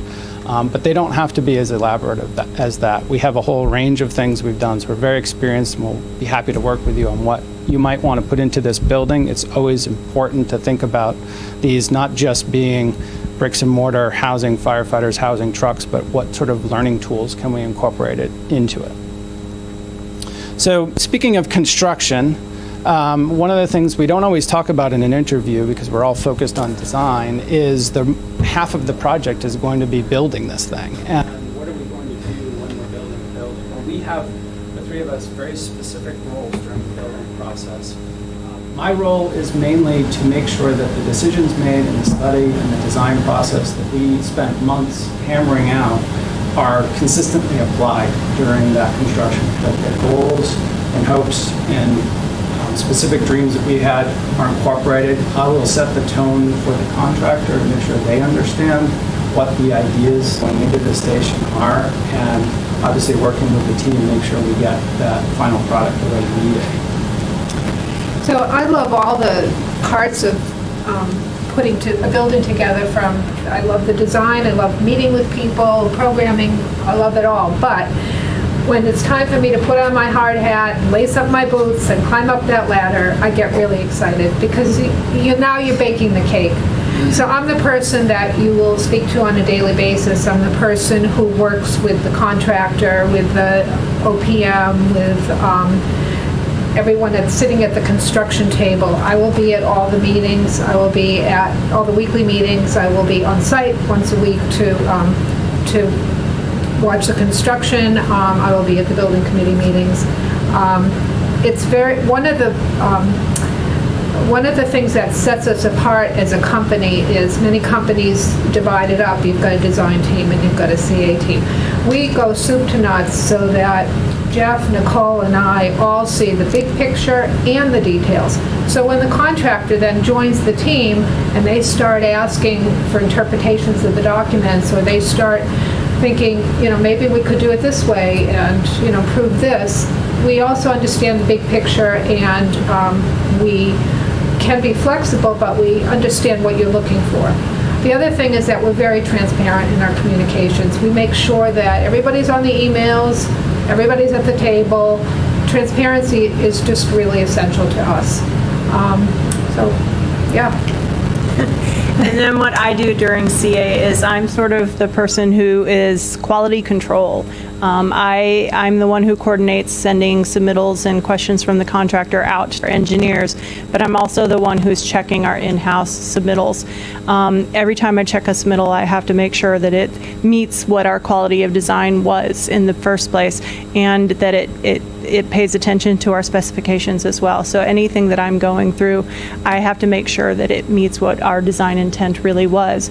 I also have to make sure that anything that is affected by the people in the building, so whether the materials or the colors or even your appliances, what we put in the specs, we will run past the owner as well, so that we're not returning it without the fire department looking at it and confirming it too.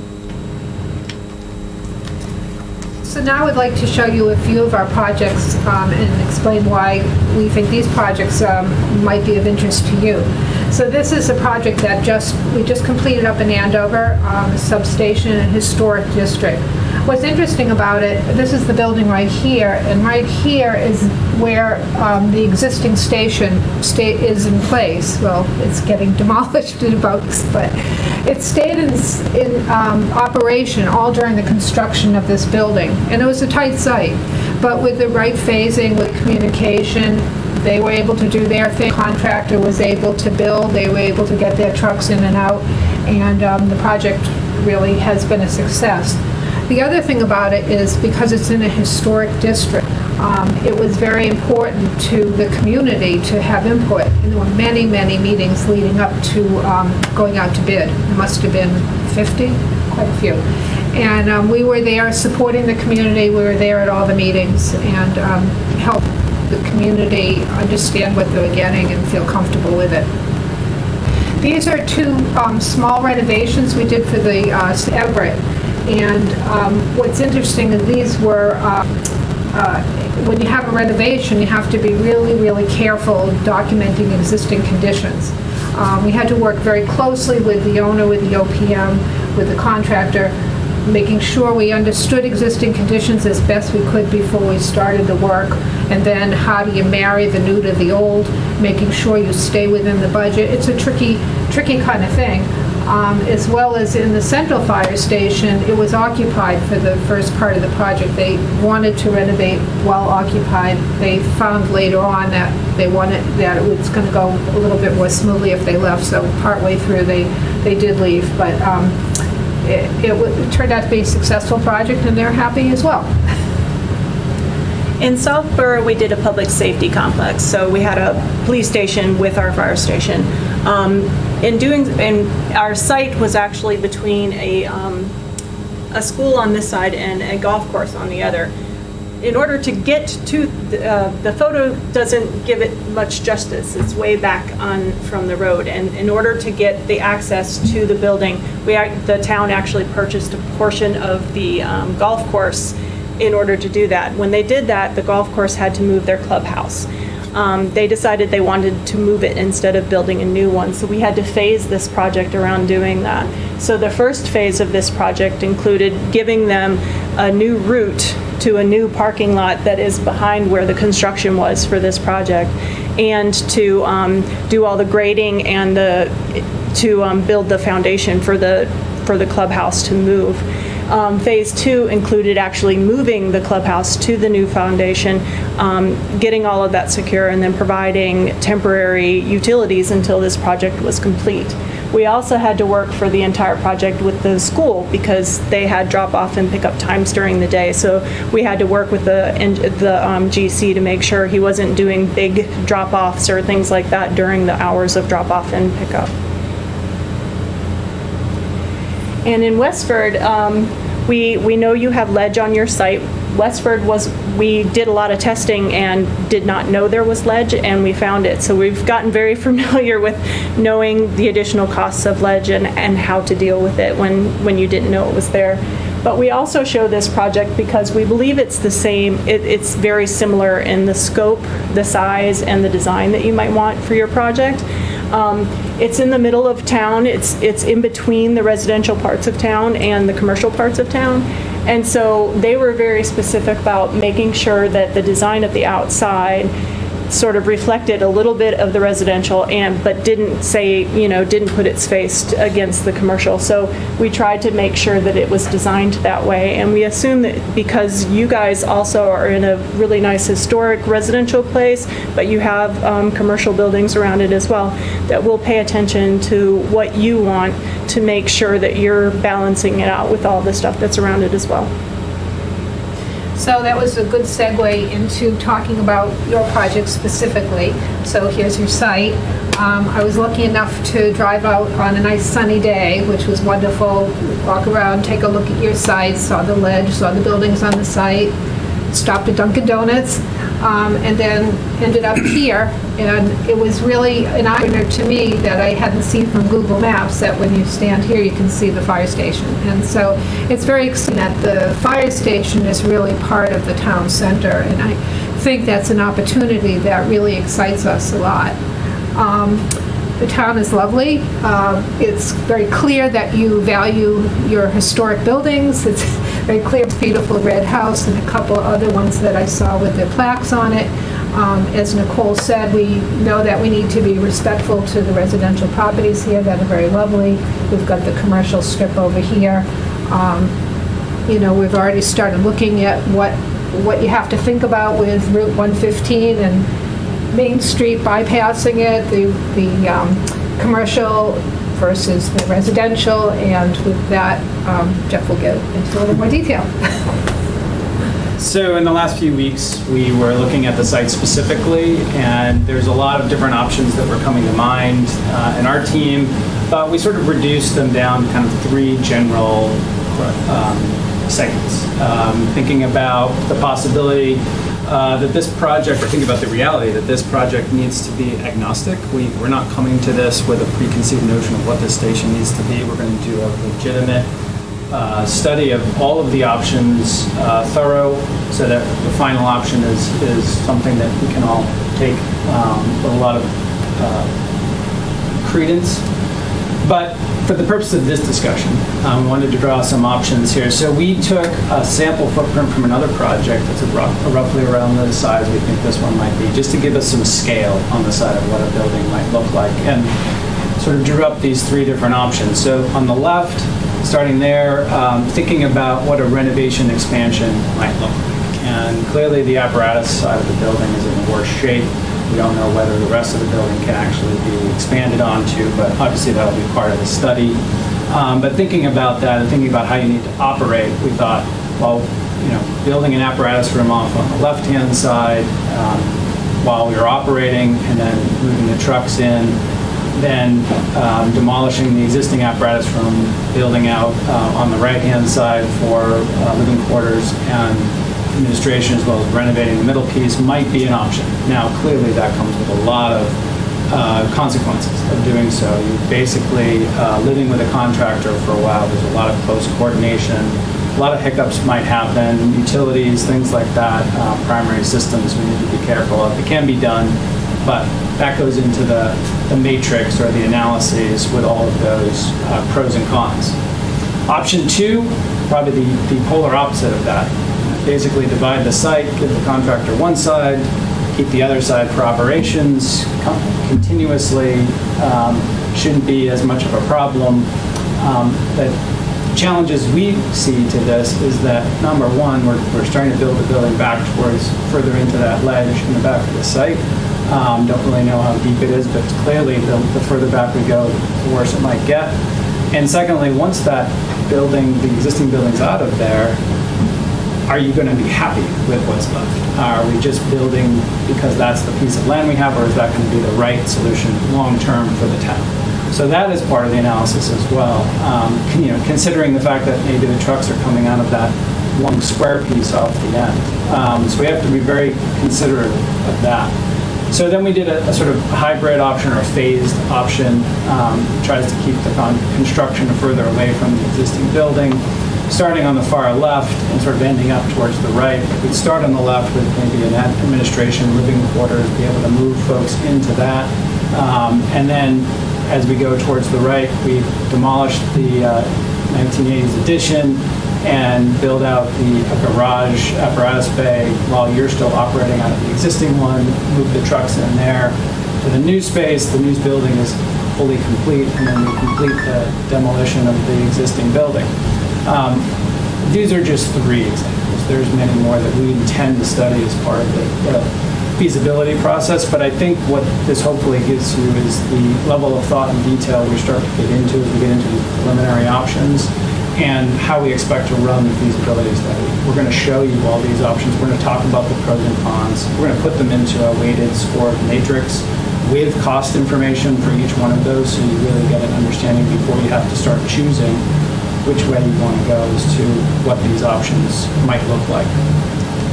So in conclusion, I think we've tried to demonstrate we have the experienced team of experts for fire station design and programming.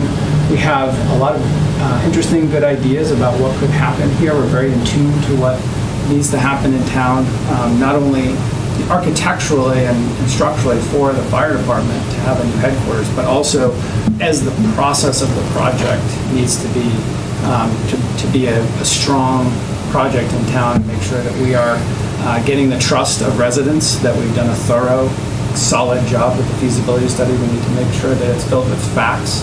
We can get those facts out there into the public, and then they can understand and trust the results that come from them. So thanks for listening, and be happy to get into those questions. Great. Thank you.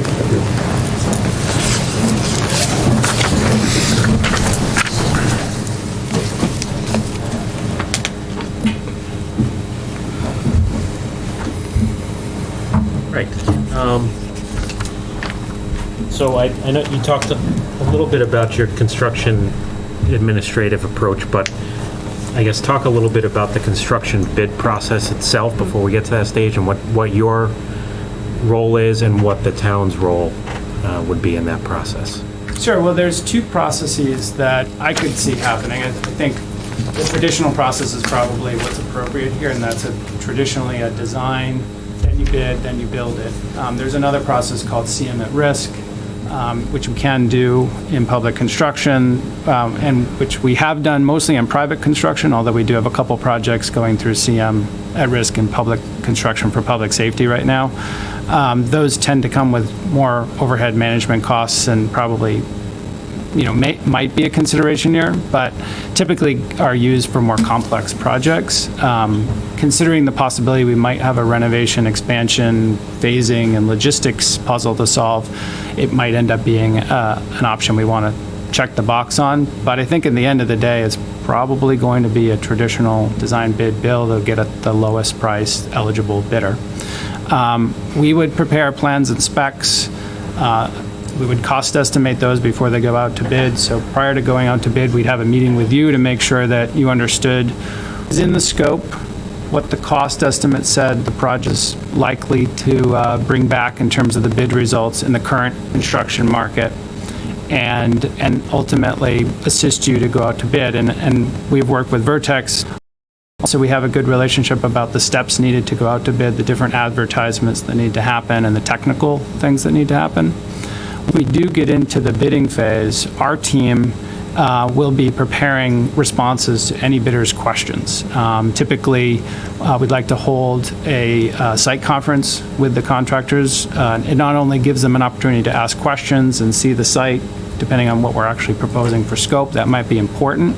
Or at a minimum, they can see what the existing site looks like and the ledge concerns potentially. But it also starts the clock on when contractors actually start looking at plans. Typically, in our experience, is that until you have that site conference, it takes a while for them to start getting into it and generating those questions. So if you have a nice, good first deadline, we start to get more questions early on. Our team typically reaches out to multiple subcontractors as well as general contractors that we know are good quality and tries to encourage them to bid the project. We'll do that even before the project goes out to bid to make sure that they're aware that it's coming. These days, it can't hurt at all to make sure that the market knows what's out there, particularly when they can plan. And sometimes estimating departments are quite busy these days with projects, so making that aware is good. We'll prepare things called addendums that will go into the bid doc, into the bidder pool once those questions are answered. Depending on how the town wants to operate, we'll either issue that with Vertex, or the town may have their own format, and we'll just give the technical responses that are necessary to go out with the addendum. We will review the subbids when filed subbidders results are available.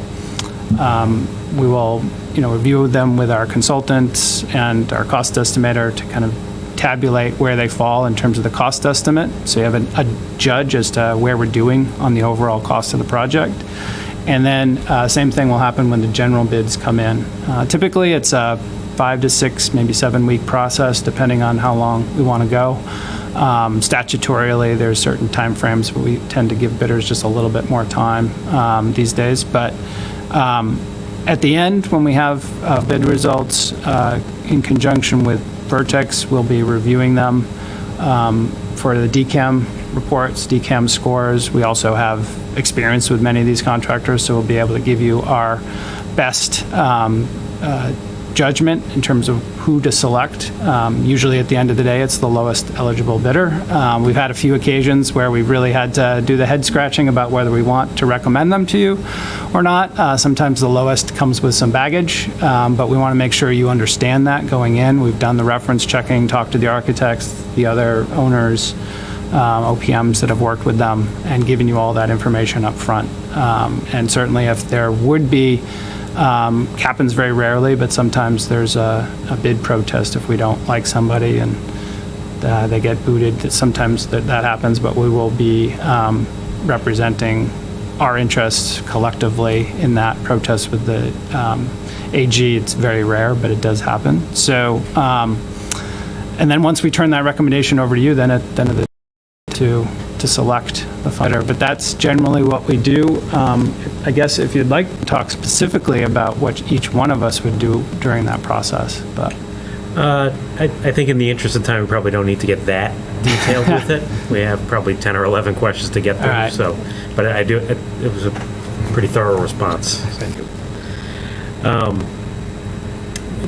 My next question is, during the presentation, you mentioned that likely have ledge on the site. I think everyone is probably generally aware of that.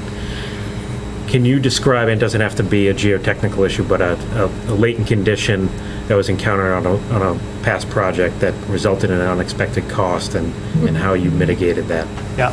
I don't know if everybody knows which project we're talking about, but Nicole mentioned it, Westford. So on Westford, we did, I'd say, about 30 different test pits and borings on that site because we knew generally Westford's full of rock. There's no question there's rock around there. We actually took the project on after the prior architect had taken it through schematic design, and one of our first moves was to move the building away from the giant outcropping of ledge. So we knew there was ledge there. The question was, where exactly was it underground? And that question wasn't really answered until construction happened. So no matter how many tests, over the 30 tests we did, some of them hit some ledge, but most of it was clear. So we felt we were in a good part of the site. And then once we got into construction, we realized, once the site contractor got underway, we realized that it wasn't ledge, it was giant boulders that were underground. And so, and they were very hard rocks too, so it took a lot of chipping, and they didn't blast, but a lot of chipping to get rid of them. So I'm not sure if the lessons learned is do more than 30 tests, but do as much tests as you feel comfortable, but then also have a good contingency to guard against that. And we had a good contingency. It wasn't, it was still limited. I think what I'd like to refer you to is the fact that we were able to finish we spent about, I'd say 78% of that, 70 to 80% of that contingency on the ledge. And that was within the first 3 or 4 months of the project.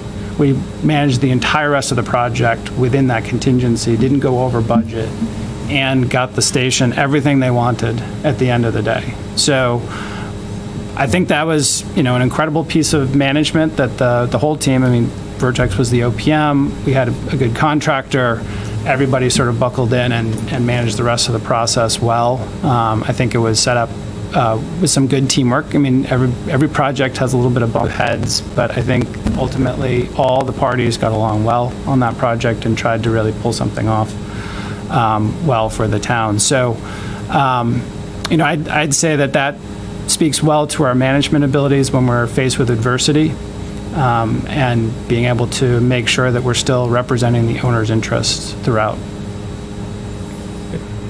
So it sounds like in that example, you were able to work well with the contractor. Have you resolved a conflict with a contractor in the past, and if so, can you give an example of how you kind of handled that situation? Sure. I don't know if I'm doing a lot of talking. Do you guys have any suggestions?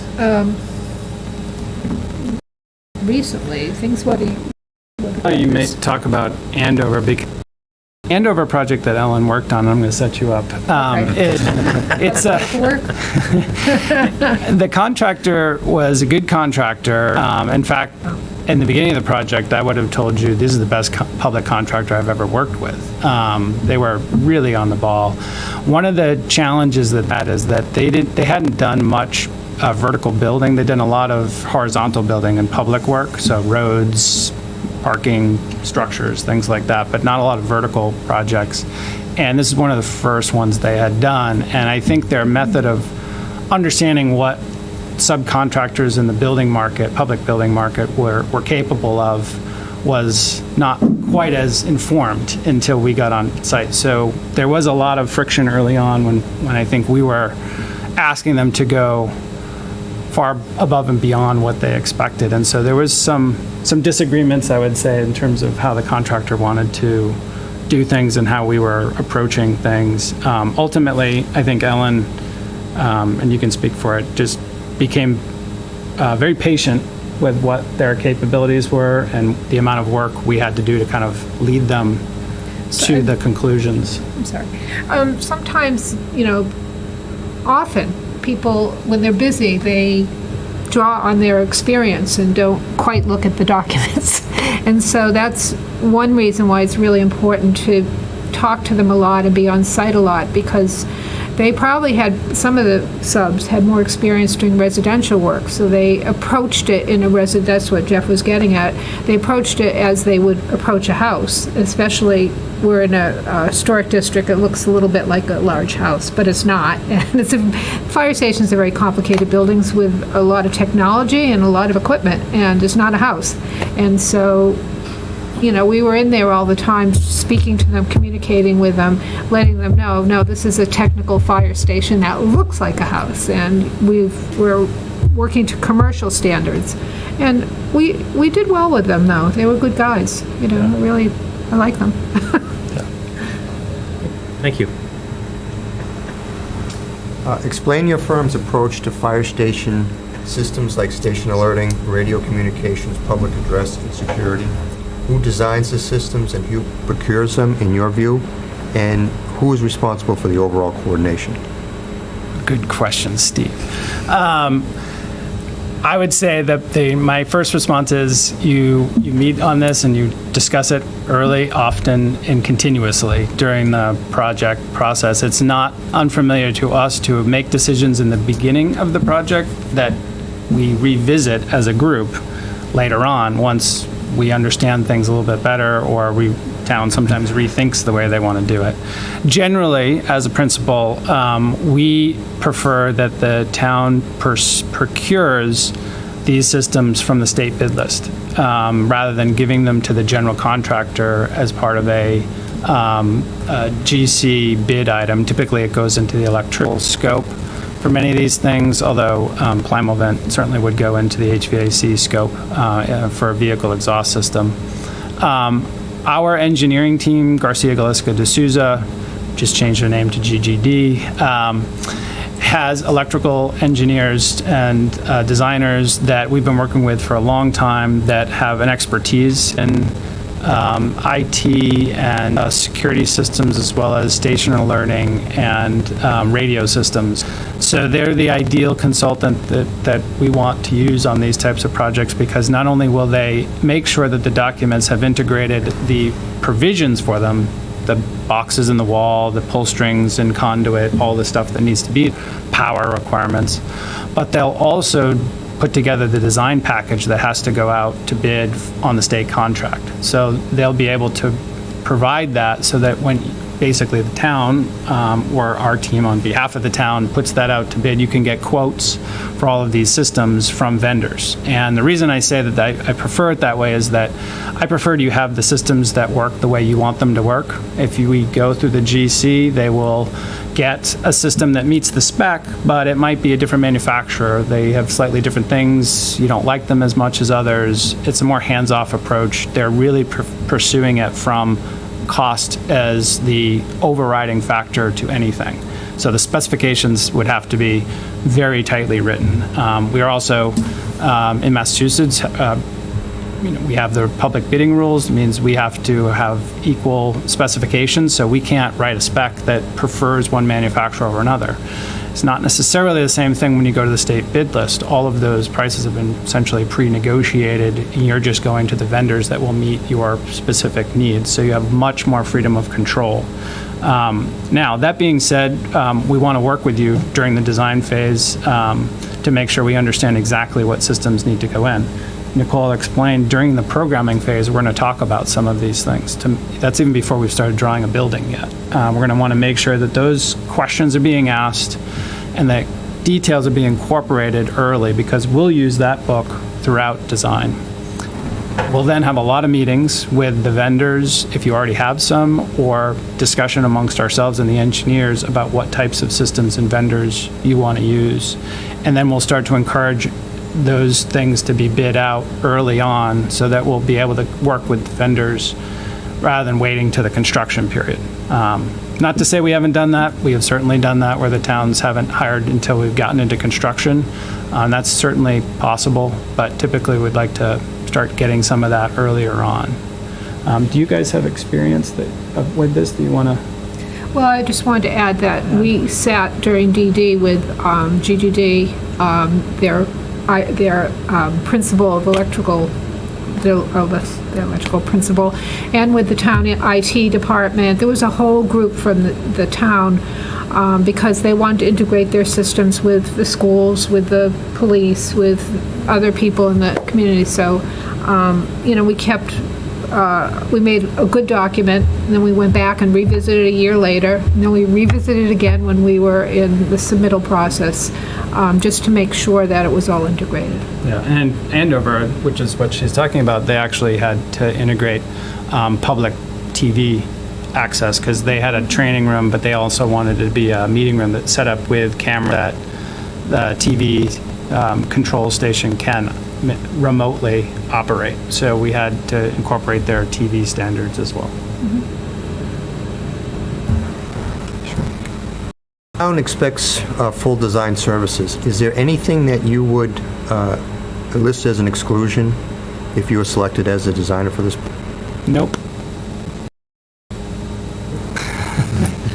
And I'm sorry, just to go back to the previous question. So I know a lot of those items are kind of vendor-based based on the town, but it's safe to say you would own the coordination of those. Yeah, so I didn't want to keep belaboring the point, but yeah, absolutely. Our team expects to do the coordination. I mean, we've worked with OPMs who want to be in the mix, and of course, the OPM also would be assisting you in bidding it out, so they need to be a seat at the table. But the expectation is the design team knows the design, it knows your requirements, what you need. It should be our job to make sure that those things all fit together. It shouldn't be a vendor's job, it shouldn't be the OPM's job, and it really shouldn't be your job to make sure we're doing it. So we expect to do that coordination, we want to do it, and we do it often. We're, as we keep saying, we keep using these documents repeatedly during the design process. Thank you. So you mentioned coordination. That kind of plays into my next question. What process do you use with your firm and your sub-consultants to ensure that those plans and specifications for construction are complete? As a town administrator, I'm not interested in change orders. Well, gee, we forgot to put the electrical or the plumbing into fill in the blank. That's an extra. Yep. So help me understand how you guys make sure that doesn't happen, especially if you're using things over and over again. Using documents or specs or whatever it is you're using. I mean, because some things are similar, I would expect. Some things are not. Yeah. I mean, that's where the detail comes in, and I have to say that I think both of us are really detail-oriented. We might start with a spec that we had used before, but we go through every page, we vet it. Nicole can really speak to the process with Revit, which is a very sophisticated software program that we use on our drawings, where we vet it.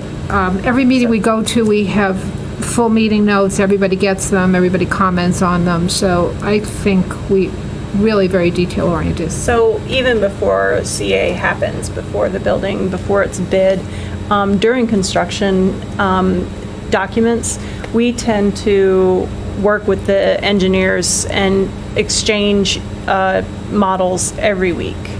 We want to, every time we talk to you and you make a change, we want to make sure that they're making that change too. Every time we realize that they've put something in the wrong place or we've forgotten to put something in at all, we talk to them about that too. So during CDs, we're very focused in going back and forth. Even before CDs, when we're designing, even when they haven't gotten a structured sort of drawing set up, we are still like, oh, we can't forget to do electrical for this, or to make sure that we have a drainage for the extractor, things like that. So that, because we've all missed something sometime in our past that we want to make sure we don't miss again. And so we just get to the point where these are things that we know, like some people will miss or some people won't, or that we will miss, and we have somebody check up on us as well. So especially during CDs, we go back and forth with drawings between the owner, between Owings, and then between our consultants' drawings as well. So we have several different systems in the office that we would particularly use to make sure that we're not missing things. As Nicole and Eleanor explained, we have a number of different sort of checkpoints during the course of the document production process. We have checklists that we'll use. In fact, two people sitting next to me are the people in the office responsible for creating and maintaining those checklists in the office to make sure that all of our projects are following a set of standards and incorporating stuff that, as you've heard, can potentially be easy things to miss. For instance, it's not acceptable to just check the documents once you've finished that piece of the work.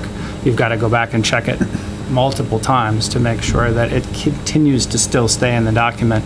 And it is certainly true that, documents can get, somebody can change something eventually, and then it might find its way back out. So as soon as you check it, you got to make sure that, several months later, it's still there. We also have others in the office that will review the project towards the end to make sure that, a fresh set of eyes are looking at things. It's not just us. I mean, I think every one of us can probably attest to the fact you look at something long enough and you're just going to not see the issues. So we want to make sure that fresh set of eyes are on it.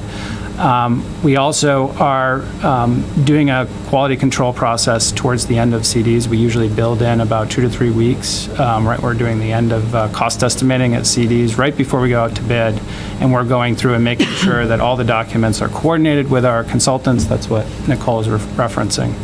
And that at the end of the day, we've got a complete set. We don't actually ask you to go out to bid until we feel we're comfortable with the set of documents. Thank you.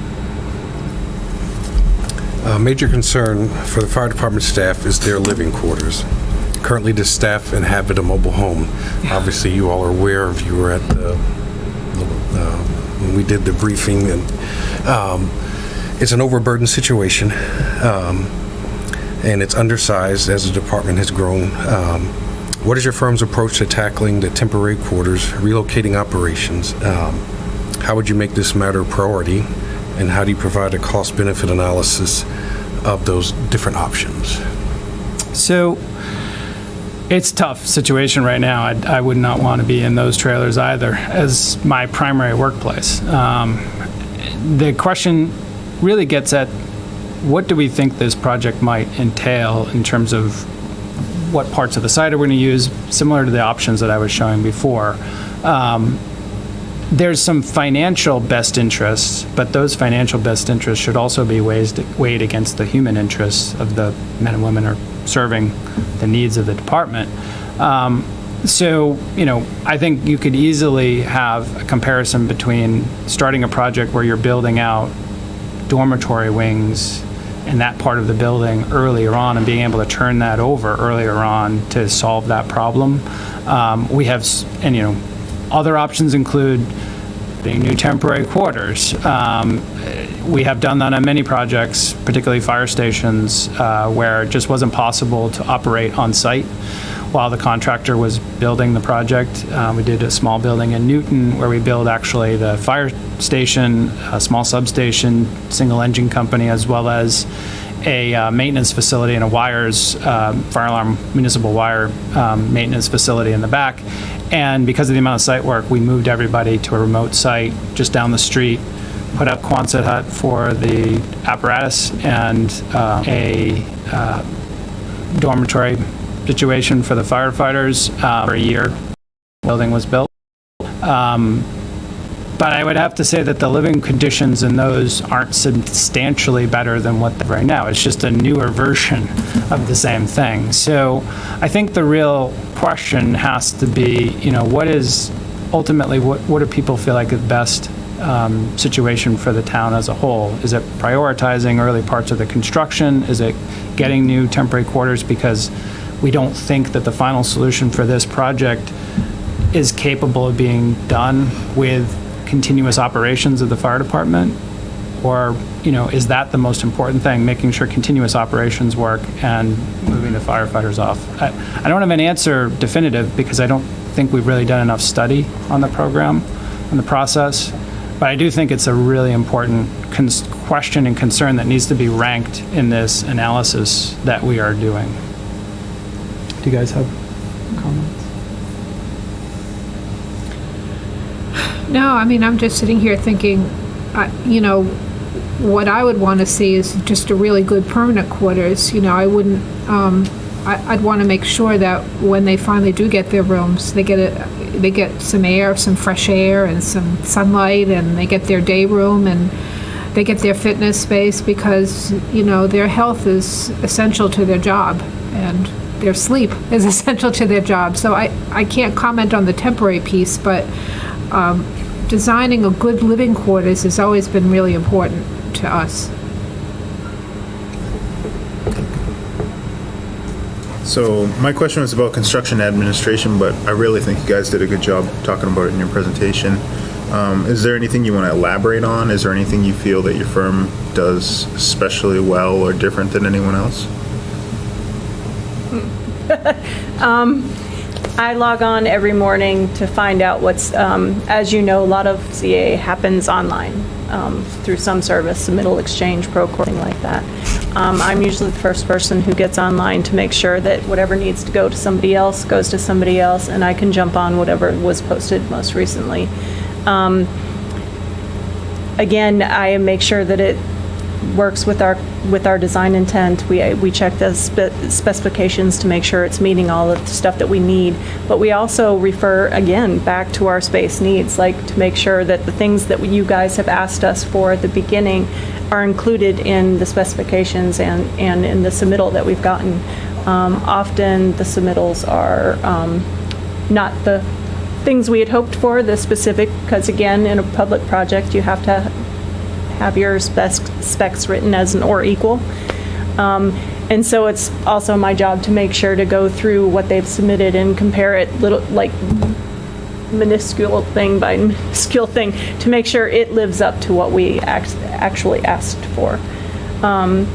So I do that for all of the submittals, and even when the engineer's stuff comes back, especially for things like lighting, we have to make sure that any specific lighting that is special, like we often do a nice fixture in things like the dining areas or the training rooms or things like that, we have to make sure that those are what we wanted as well and what you wanted us to add in. So all that is very important to us before it even gets sent back. I just want to add that I think the communications and keeping the trust with especially the superintendent is really critical because things go fast on the site and they want a fast answer. And if you've got a good communication with them, they'll phone you at 7, say, hey, I got this problem, I know you can't get it, I'm going to send you a cell phone shot of it, let's talk about it. And if you're not getting along with them, they'll just do it the way they want, and you're not, even if you had a full-time clerk on the job, which sometimes people do and sometimes they don't, if you don't have that trust, the stuff will get by you. But if you do have that trust and communication, they feel like they want to talk it out with you, and they want, everyone wants to do a good job, and everyone wants to be a hero at the end of the day. And I think that, to me, that's a very important part of CA. I was going to say something similar to Ellen. I think she did a good job. I think that's some of the strengths of our firm is that communication aspect, particularly looking after the owner's interests in the project. But that doesn't mean we go and argue with the contractor and say, give us what we want. It means we use potentially different methods to get them on our side to make sure they know what the goal is. So we're all trying to build towards that. Thank you very much. Kevin mentioned the police station project in his opening statements, and it sounds like you guys have seen some of the history on that topic, but that project was late, over budget, and the town's been answering lots of questions ever since. We will be in positions to answer the same questions and probably more so, to try and prove how it won't happen again. Right now, I understand we'll come to them saying we're doing our due diligence, we have a schedule, we've got the documents, we've checked them, we've done everything we're supposed to do. I'm wondering if you guys have an experience or an ace up your sleeve or, a way to help an obviously difficult situation here that we have in this project to deal with, and some creative response or some way to get through what's going to be a difficult situation. Hard work. That's what we're prepared to do, is the hard work. I've done this a number of times. I can't say I've done it for this particular type of situation. It's pretty unique, but a number of times where it's just a matter of holding the meetings, attending meetings and multiple public meetings. As Ellen referenced, we did a ton of meetings in Andover. It probably wasn't even necessary at the end of the day, but we held community meeting after community meeting, and at the beginning we got 10 or 15 people to show up. By the time we got through halfway through, towards the end of the sessions, we got maybe 1-2 people to show up, and they're asking the same questions over and over again. I think in those examples, we just sort of waited them out. We answered every question. We showed them how it was going to work, and we stood by the goals and the decisions that we set out for ourselves, so they could kind of see a track record. We can't build a building just to show them we've done it before and we can do it again. We have to do it right the first time. So it's those incremental steps, making sure that there's some trust that's built up, that we hold a meeting, we stick to it, we sit there, we answer all the questions until everybody's done, and then we do it again. That's really, as I said right from the beginning, that's going to be a really important emphasis for us on this particular project. Thanks. We all want you to design us a building that best fits our needs, and it could potentially end up as an award-winning building, or however you describe it. But for me, it's much more important that it functions. How are you going to balance that functionality with the aesthetics of the community, and how are you going to make the Chiefs program the priority in that functionality? What? I'm just going to let you have the opportunity. Well, I mean, we're experts. We have many fire stations under our belts. We know about a fire station is a very complicated building. A lot of technical equipment. There are a lot of contractors and builders out there who don't know what an extractor is or don't know what a prime event is, and we do. So we do put the functionality first, because we understand this is a fire department. We want his guys to be able to have all the best tools to do their job. So we love design. Everybody loves design, and we have fun with it, but we don't sacrifice functionality. We never do. Anything else? Okay. So I would say that, as Ellen said, the fire station is always a very functional building first for us, and it starts in the initial conversations about programming. The way we do programming, similar to some people, but very different, I think. And we're there to not just take a list of spaces that you might like to have. We're there to offer solutions that we've found in the past that work. We are there to offer things that we've seen industry-wide are good important things to make sure they're part of fire stations. I think it's no secret, everybody in the business knows it now, but we were early on adopters of the zoned versions of doing fire stations, where you've got hot, cool, and medium or transition zones, and that's the way all our stations are being designed now. In fact, are on our third or fourth iteration of decontamination type spaces, just continuing to refine them so that they function better, so that they work better for the technology of what we know how to build a fire station. All of that type of research and paying attention to the detail is put in at the programming stage, worked out and refined at the design stage. And our specialty is to make sure that the functionality of the building has an attractive package that it comes in, that the town, that people who are not firefighters can look at it and go, we like it, we want that in our community. We're not here to build you an award-winning fire station. I wouldn't be unhappy if we got an award, but that's not my priority. My priority isn't here to sell you on an attractive building, and that's all it is. I wouldn't be in this business anymore if the firefighters and the chiefs that worked in our buildings didn't like them and feel that they worked for them. As you know, word gets around. So we want to make sure that they work, first of all and foremost. On the opposite end of the spectrum, do you conduct post-occupancy evaluation at a 1 or 2 year mark, and what are some lessons that you've taken away from that could benefit this project? Yes, we do often do that. Not necessarily every project. That's my goal, to do it on every project, but sometimes we don't quite catch up to everybody. Oftentimes what ends up happening is that, and you'd better not go anywhere, but the chiefs retire. He's not allowed. Yeah, it's in the contract, I know. The chiefs will retire, and then there'll be a different cast of characters there, and we didn't really go through the same process together, so I can get feedback from them, but they don't understand what the sort of decision-making process that went to that. One of my first and best experiences is in Belmont, when we designed the 2 stations there for Chief Frizzell. We had a meeting with him, and he was a funny guy, but we had a meeting with him about a year after the buildings were built, and he was reciting to us verbatim what we told him in the programming phase. And he said, what you told us about why we were making these decisions absolutely came true when we got into this building.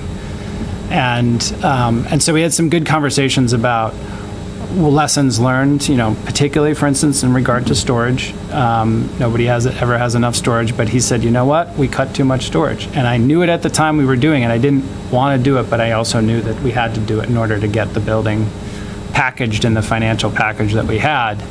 But he said, at the end of the day, I wish I had a little bit more storage, and some other things. And we took those lessons to heart, and you can probably vouch for me, but when we've gone and met with other departments, I've repeated that back to them. I said, the most important thing you're going to need in this building at the end of the day is storage. You don't want to move in and feel like you're a little tight. Now, they didn't run out of storage, but they felt like they needed a little bit more. And so we'll advocate for that. We'll try to find creative ways to build it into the project, make sure that it's incorporated, because those lessons learned are really important.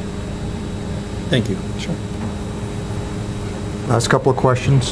First off, can we get a copy of your presentation? Not only physical, but you can get a digital a handout copy is of great it as too. well. Yeah. You basically introduced yourselves as being the team for the project. Just want to confirm that you are the team from feasibility study right through closeout. Yep. And 1-year warranty walkthrough and so forth. Absolutely. That's something that we expect, and as a firm want to pride ourselves in making sure that you are with these people throughout, including me. And it's the easier way during construction for us to know what we're supposed to include in the project. It's really hard to come into a project when it's being built and not have history with the drawings, and having to go through them and try to figure it out as you're going. So it's really important to us that we're in there from the beginning. And I think that, speaking for myself, but maybe you guys can attest to the fact that it's more pleasurable to work in a company where you get to see the finished product as well as all the process it took to get there. So I think I have happier employees because of it. Okay. And how quickly are you ready to commit to the project? Ready to go when you are. Tomorrow? Okay. All right. Thank you very much. Great. Thank you. Well, thank you all so much for your time tonight. Appreciate it. And have a great evening. Thanks. Thank you. Thank you. Yeah, you can give that. Steve, do you want to take these, or should I give them to somebody else?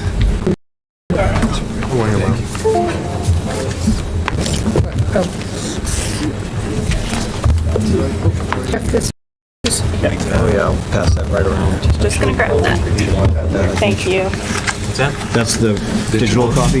Yeah, I'll give it to Vertex, so we can distribute that.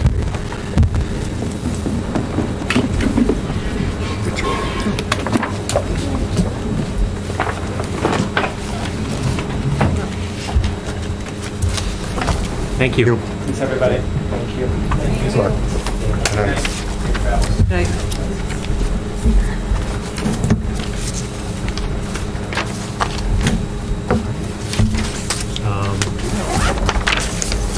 Real the clerk here, or we're still not doing minutes.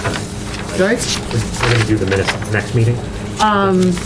Yeah, he's reviewed the ones for the 24th of August, and I just wrote the ones for last Thursday today.